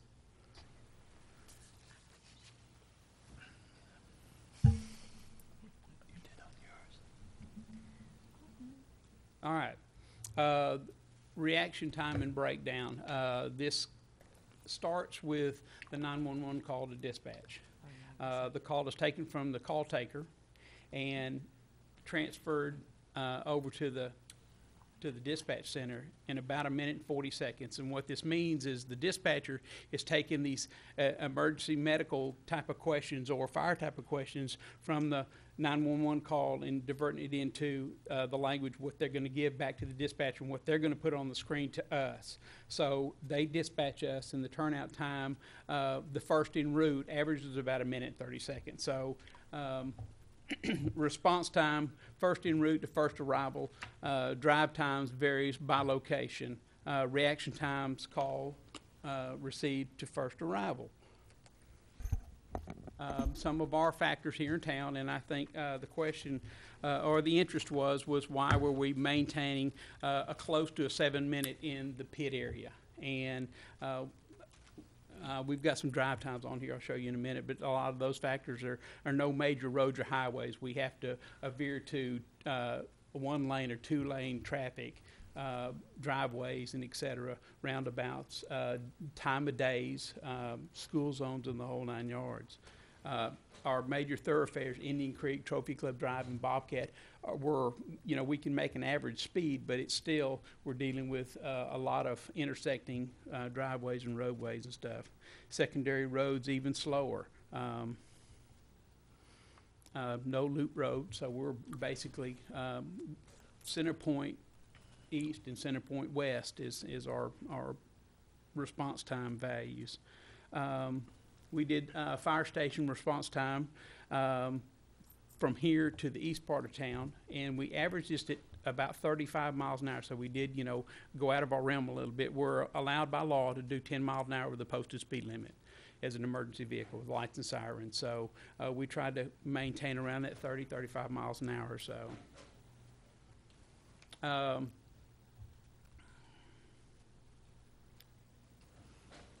In this slide, on our response time factor, staff can be away from the fire station in either direction, where they can either improve their time or increase it, like be on the far east side of town, get a call to the high school or vice versa. Harmony Park to the high school is 5.5 miles, and it takes us 13 minutes and 30 seconds to make that drive. With really no traffic. This was basically in the middle of the day. Harmony Park to Trophy Club Park, 7.9 miles at 19 minutes and 15 seconds. So our drive times can be a little challenging at times. Our average response times, 12 versus today. District 1 in the east, 4.59 to 503. So there's a little bit of variance there. The west in District 2, this is from the fire station to up to Medlin Middle School. That's the west part of it, 4.47 to 4.32. So the PID, and depending on the PID where you're going, whether you're taking 80% of your side roads to get to these locations, and these drive times and these averages are taken from the calls that we've got in the PID. So a lot of them are not on Trophy Club Drive or not on Broadway, or they're not on the major thoroughfares. They're wherever there's points are in the PID. That's where we took our averages from. And then Byron Nelson High School to District 6. So then we also talked to Roanoke, Westlake, and Southlake on their response times, and they did a percentage of calls under 6 minutes. And what we did the same report that they gave us, the same report that we do, and we took all of their calls under a minute out and over 6 minutes out. All priority 1, priority 2 calls. So it was a little bit. Westlake and Roanoke were pretty close. Southlake was different because they have 2 districts they deal with, so we didn't get those districts broke down. So we're all within the same area of percentages. Any questions on that slide? On the response rate, you mentioned 13 minutes from one side to the other, and then I can't remember what it was. I guess Harmony Park was 13, and Harmony Trophy is 7. Once they get 114 completed, as far as responding to like Byron Nelson, wouldn't it be faster to just get on the service road and go around to Bobcat and come up that way? Seems like it'd be a lot faster than going through the town. It could be, depending on the. I could probably cut that down to 10 minutes if I drove it, but. What, is there a industry standard that says how your system should operate? In other words, the fire department should be placed within so many minutes of its furthest customer or something? Yes and no. We have ISO standards and our grading criteria as far as our response times in our community. Those are all taken with under 6 minutes in response time, and you get points for making that percentage 90% of the time in your response of structure fires and medical calls and things like that. So, but there's not per se an industry. Danny, does Southlake have more than one station? Yes, sir. They have 2 stations, building a third off of White's Chapel and Dove, which will be a great asset for us. I just looking, they make the largest number of calls, yet their percentage under six minutes is better than everybody's. Yeah. So, and we had a little bit of trouble getting numbers out of Southlake. They didn't want to give us the same report that we were trying to generate at Firehouse, and we all use the same reporting system. We all use Firehouse, so the report that we were giving them and they were giving back to us was their graft and stuff like that, which didn't match up because they were dealing with their district type of mapping. So, All right, thank you very much. One more question. Go ahead. You mentioned on this last slide, I guess it's the last one, you mentioned ours is set, under 6 minutes, 75%. Is that right? hold on a second. That's what that last slide said. Okay, I'm just looking at the last fire report that you gave this past month, and it looks like we're averaging 83.9. In fact, last month was 93.8. of the time, we were under 6 minutes. So I'm just wondering how you came up with the 75 when every one of these numbers, except for November, is 71.7. We threw out lowest and highest. Yeah, It'd still be over 75. You have 70, these are just the last, maybe you used another, period, but in October, you have 79.2, November 71, so you throw that out. December 88.5, January 86.1, and then February was 93.8 for an average of 83.9. Was this like another year, or? It was 12 and, the, 2012 and up to the date on the averages and Well, stuff. three of these months are 2012, 79.2, 71.7, and But if you threw out the call of less than 1 minute or over an hour, would that change those monthly average? Because that's what his report Yeah. does. Yeah, it was really, I worked kind of, or was, I guess, called in to look at this with Danny and Kari as they were creating it. And it was really very difficult, especially with South Lake, to compare to others because everybody reports things differently. And so we had to take the Firehouse numbers and come up with a standard way of how we were going to look at them. And it's not really the way we at Trophy Club look at our numbers, but we were trying to get everybody on the same page to come up with these percentages. So for that reason, because I kind of asked the same question, but then looking at kind of how we took the less than a minute and the greater than an hour out and kind of rounded things down to get everybody to be at least as similar as possible so that we're comparing to apples, it's just not going to completely match up with the monthly report. Okay. We can take some of that offline if we want to look at it in more detail. And I Thank you, think Dan. you have a map. Did you get the map out to the? Yes, Yeah. well, it's on the screen also too, if you want to Okay, bring it up there. But The map shows times from But the fire you all station. do have it in your East packet. and west, and, Danny, is that roll time or is that get on the equipment and then roll? that's get on the truck and go. Do it in a meeting. That's from the driveway to that point. But I mean, is it, if the guy's in the kitchen, alarm goes off, is it run out? Yeah, and get- no, it doesn't. We didn't put that time there. We just put drive time on Okay. on that. So it's driveway On the to map, spot on yes. the ground, okay. Any other All right. questions?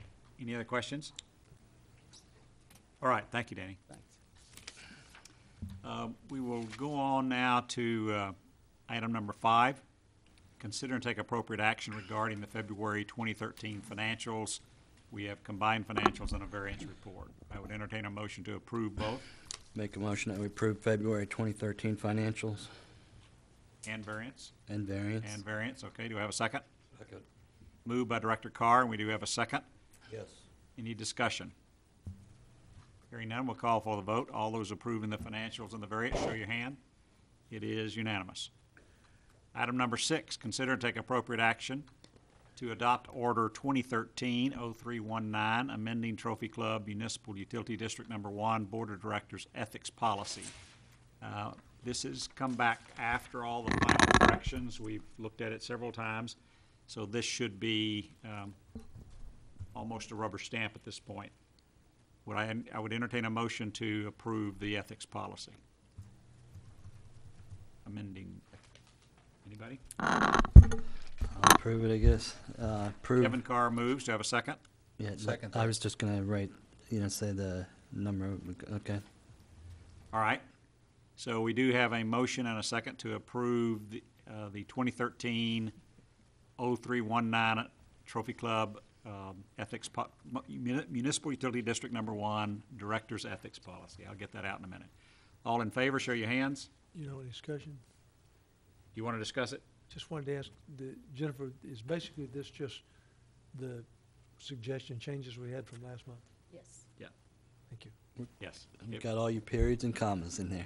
We tried to correct everything that was on it, so all right. All those in favor, show your hands.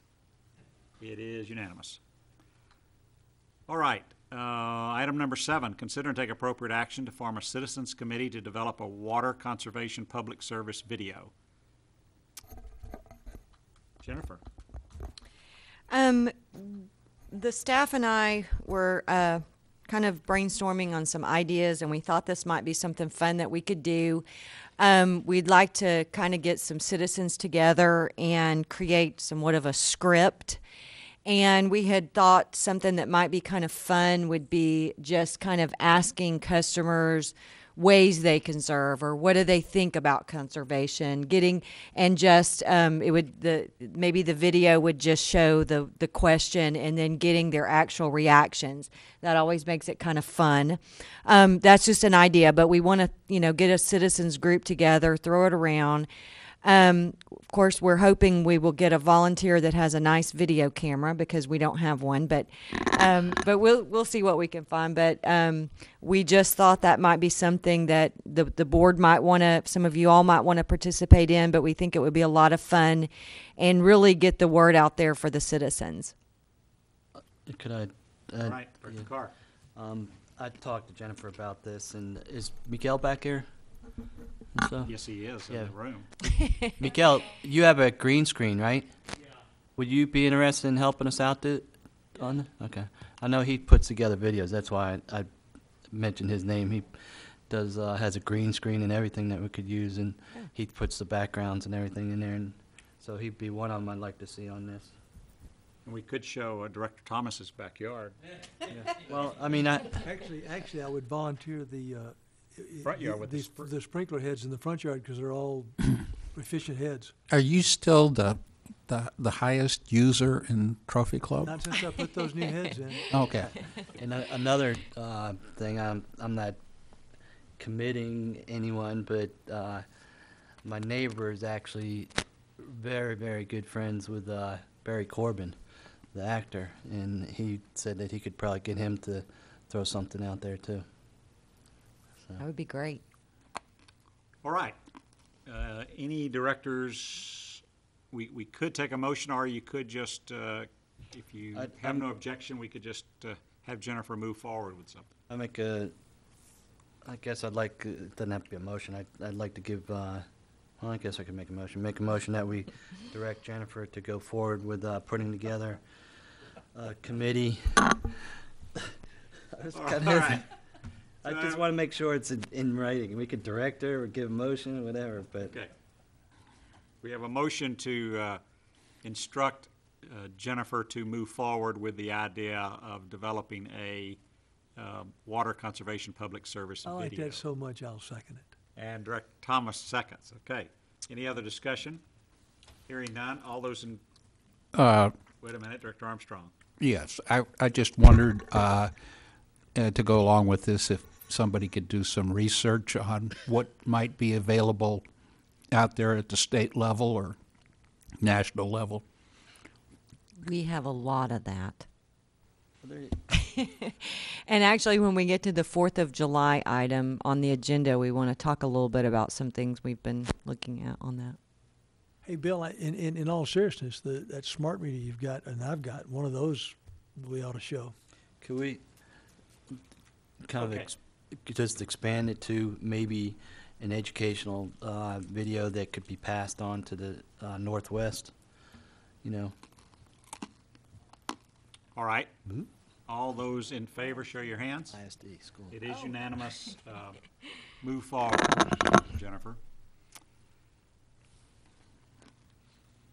Item number 8, consider and take appropriate action for district participation in the Town of Trophy Club 4th of July festivities. I asked this item to go on because I was approached by Councilwoman Tiffany. There's a committee that, once again, is putting together the 4th of July parade and a lot of those activities. We don't have all the details about what's going to happen for 4th of July as far as booth or those kinds of issues. So the item was really, do you want to participate in the parade and therefore use that maybe opportunity to have a float or some type of thing that promoted water conservation? Sure would love to do the booth again this year. I thought that was very successful last year. I want to point out a couple of things. First of all, we do this year. Last year we only had 10,000 budgeted for the 4th of July, which of course is the amount that we give over to the town for the fireworks display. And so last year when we talked about this, we had to bring forward a budgeting item so we would have some money for a booth or float or all of the above. And the board agreed to $500. And so this year when I budgeted, I actually put that in the budget. So we have 10,500 enough for the fireworks, as well as if we want to do a booth or a float. And Lori, I'll let her kind of talk a little bit about this, but she's been talking with Tarrant County or Tarrant Regional Water, right? TRWD. They are the owners, or I guess copyright people, of the Lawn Whisperer, because we had thought it would be fun to have a Lawn Whisperer float. Of course, we were going to dress Adrian up like the Lawn Whisperer. And so, Adrian, we have some really bad news. They basically said, no, we can't do that. Dang. But they did say that they have a big cutout Lawn Whisperer that we can use. We have to give them credit that it's really them. In other words, they don't want you using their guy, but we can put the cutout in there. So you can have somebody dress up and say, friend of. Yeah, they can be friend of the Lawn Whisperer, but they can't look exactly like the Lawn Whisperer. So anyway, that's some of the ideas we have. So, of course, we are always looking for volunteers from directors that want to actually ride in this float. So y'all let us know if you're... Jennifer, why you got Adrian in such a cooperative mood? Get him to dress up like the water drop on our cups. I'll get right on that. Oh, me. So, what we're looking for, directors, are you anybody have an objection to participating in the 4th of July festivities and try to do a float to be part of the parade? What day is that going to be on? Probably July the 2nd. No, I'm just kidding. Probably the 4th. But I have no other details about the parade or what's going to happen after. It does start in the morning. So I'd like to encourage that's the us. plan at this point. I'd like to encourage us not only to participate in the fireworks and the parade, but also to put a booth up again this year. Okay. Have we talked, do you talk to Adam Adams? Is the $10,000 for fireworks still adequate? We've been doing that $10,000 for several years. That does not pay for all of it. That's just a portion of it. That's our contribution. Oh, I'm not Okay. about that. I hear no objections, Jennifer, for moving forward with the idea of participation in 4th of July and float. And you can expand your ideas, To maybe a booth. including a booth. Great. I'm saying that because I was there. I think several of you were there. We just had a ton of people come by that thing. Jennifer had a couple of cute ideas, and it just drew all kinds of folks over there. I just don't know the details for what they're doing at this point. This was really an approach about would we participate in the parade, was where it came from. So they're trying to put together that and have a big parade. They probably haven't thought about the booth area yet. But Adam's got the tents, and we have all the stuff that we can use. All right. Let's move on to item number 9. Consider and take appropriate action to declare server surplus and authorize sale to Trophy Club, Town of Trophy Club. You can read information in your packet about that. There are 2 servers. We both the town and the MUD own half of them. Did we not take a motion on the last No, item? we just gave direction to continue. Okay. There was no objection to moving forward with it. So the idea is, if we just want to swap halves of each server, then we end up with our own server and the town ends up with their own server. That stated properly, Jennifer? Yes. So I'm in favor of the option that says just swap halves and no money changes hands and it's just the servers change. And the proposal seemed to be adequate that we got server, Well, trophy 13. trophy 13. Yeah, is the one we got. Yeah, the value of that is only about $500 or $600 if you look it up on the internet. The value of the 510, and they upgraded it, so it's probably more. It's running about 16 to 1800, you know, and then they did a $500 or something upgrade on it. My rationale that Trophy 13 was okay was the disk drives.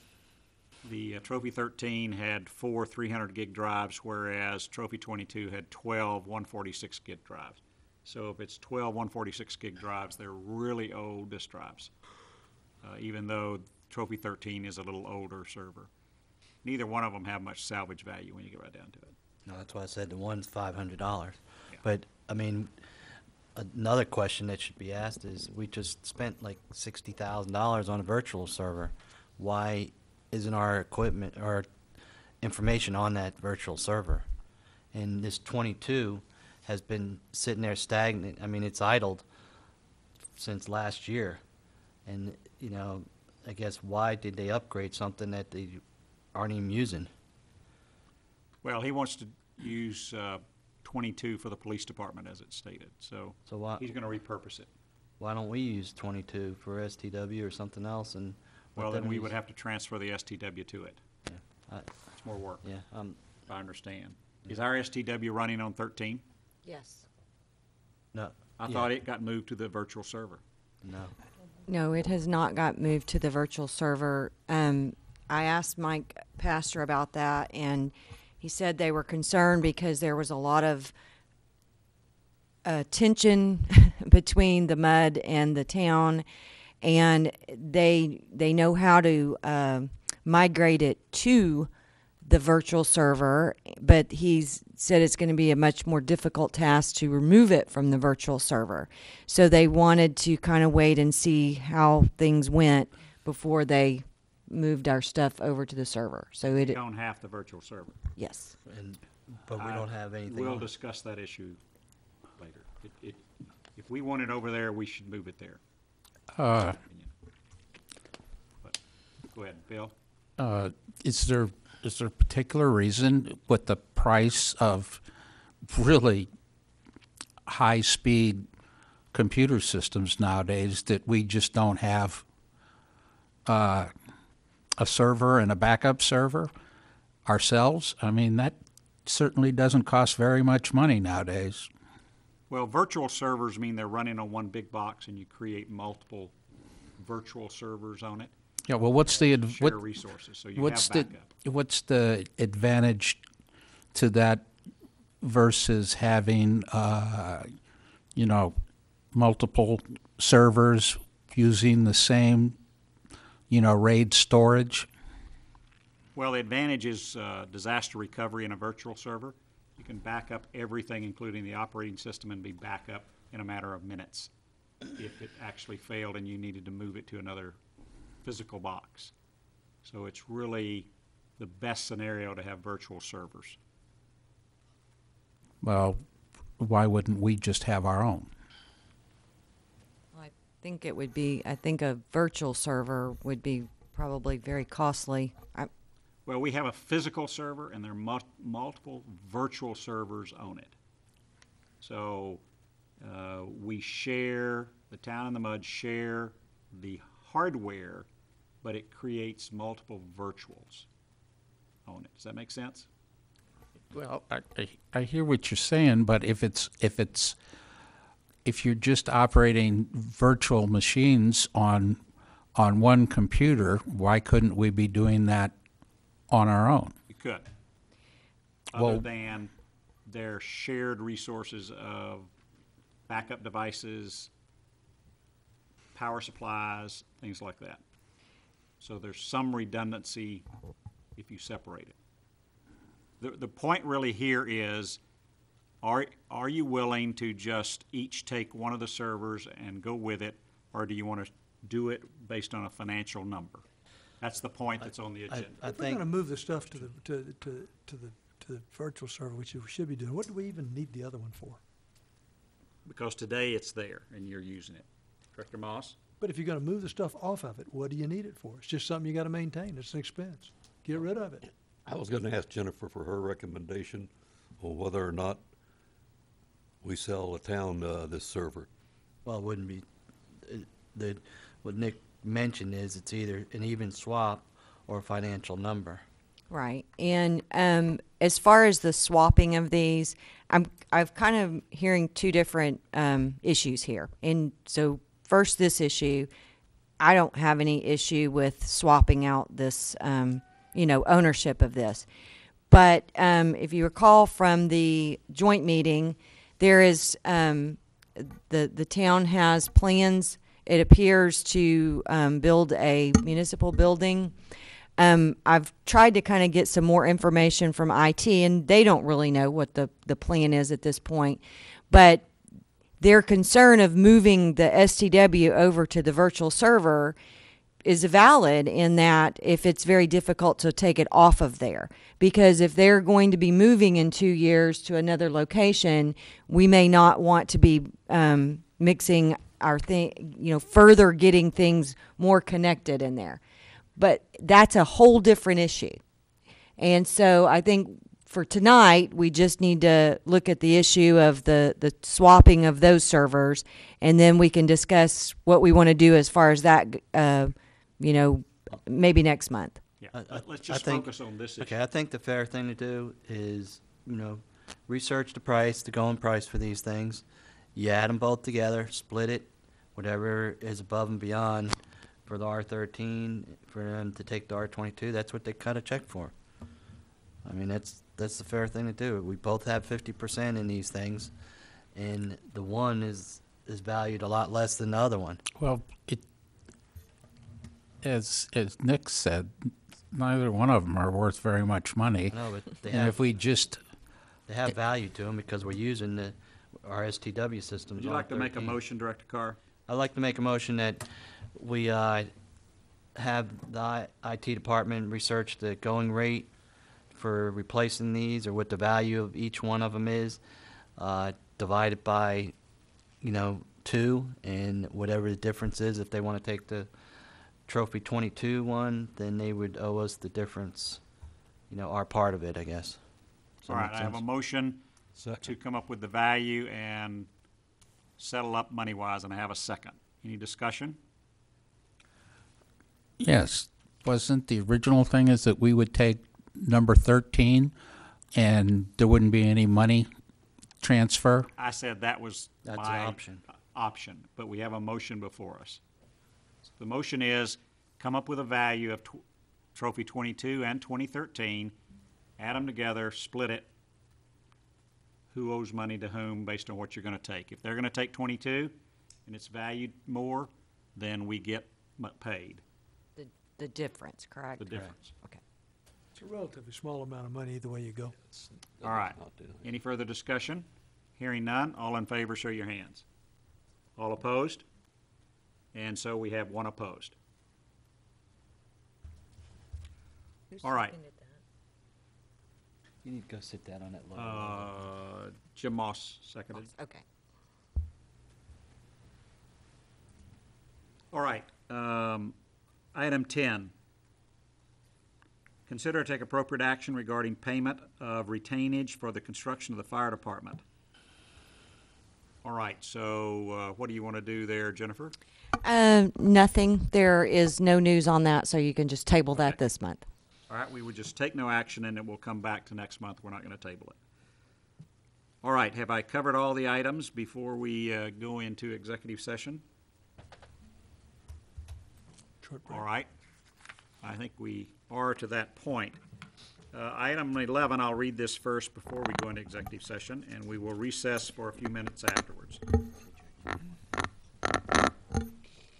Consultation with the district attorney pursuant to section 551.0712 of the Texas Open Meetings Act. Item A, CCN matters. Item B, interlocal agreement with the town of Trophy Club for water and wastewater treatment services.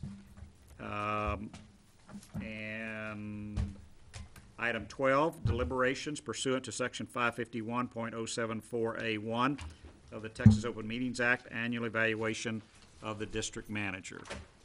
It is 9:10 PM and we are in a closed executive session. It is 11:17 PM and we will reconvene into regular session. Item number 13, consider and take appropriate action regarding closed session items. The chair recognizes Kevin Carr for a motion. Make a motion, what item is that? It's, let's see, opens, I want to get the agenda item that it pertains to. Consider authorize, Interlocal agreement, it's 11. 11, interlocal there it agreement is, yeah. with County Trophy Club. 11B. That's what it's, right? 11B? In regards to 11B, I'd like to make a motion that we direct District Manager Jennifer McKnight to implement the suggested changes to the PID ILA that we spoke about and council gave input on, and send a certified letter to the town manager with proposed contract, and also request a response within 30 days by the town manager back to our district manager, Jennifer McKnight. And do I have a second? Second. It is seconded. Any questions? He said council one time when I think you meant. Legal counsel. Legal counsel. All right. All in favor, show your hands. It is unanimous. Any other action anybody wants to take on closed session items? Hearing none, we'll move to item 14, set the next meeting date. Everybody okay with April 16th? Go ahead. There's a problem. possibility of a special meeting that we may need. You don't have a problem with April 16th, though? No. All right. And Jennifer, as we have not considered an item that we meant to have on the agenda that dealt with the drought contingency plan, I think we've all agreed that we might want to have a special meeting. Yes, and I was gonna suggest April 2nd. I'll send everybody an email. I know you don't have your calendars, but I'm going to be out of town April 2nd. you're gonna be out of town April 2nd. So I will suggest some different days. Okay? All right? And I think that drought ought to be a permanent item on our agenda until further notice. Can we also have a future agenda to discuss handling of two lots, I guess, that are under construction on water servicing? Is that the way to put it, as far as the Okay. two that You're referring to the church, LDS church lot and the medical, medical building close by. right, as far as the furnishing water to them, are they Okay, I got you. out of district, not in in the mud. district? We want to get them in so that they don't get paying Yeah, out of district rate. possible request, they could request an annexation to us if they want to, but All right? Anybody else? that was Mr. the Moss? future. I'd like to thank the Easter Bunny for tonight's. Absolutely. Treats? Yep. Yes. I wouldn't have Okay. made it without the Jack, candy. yeah.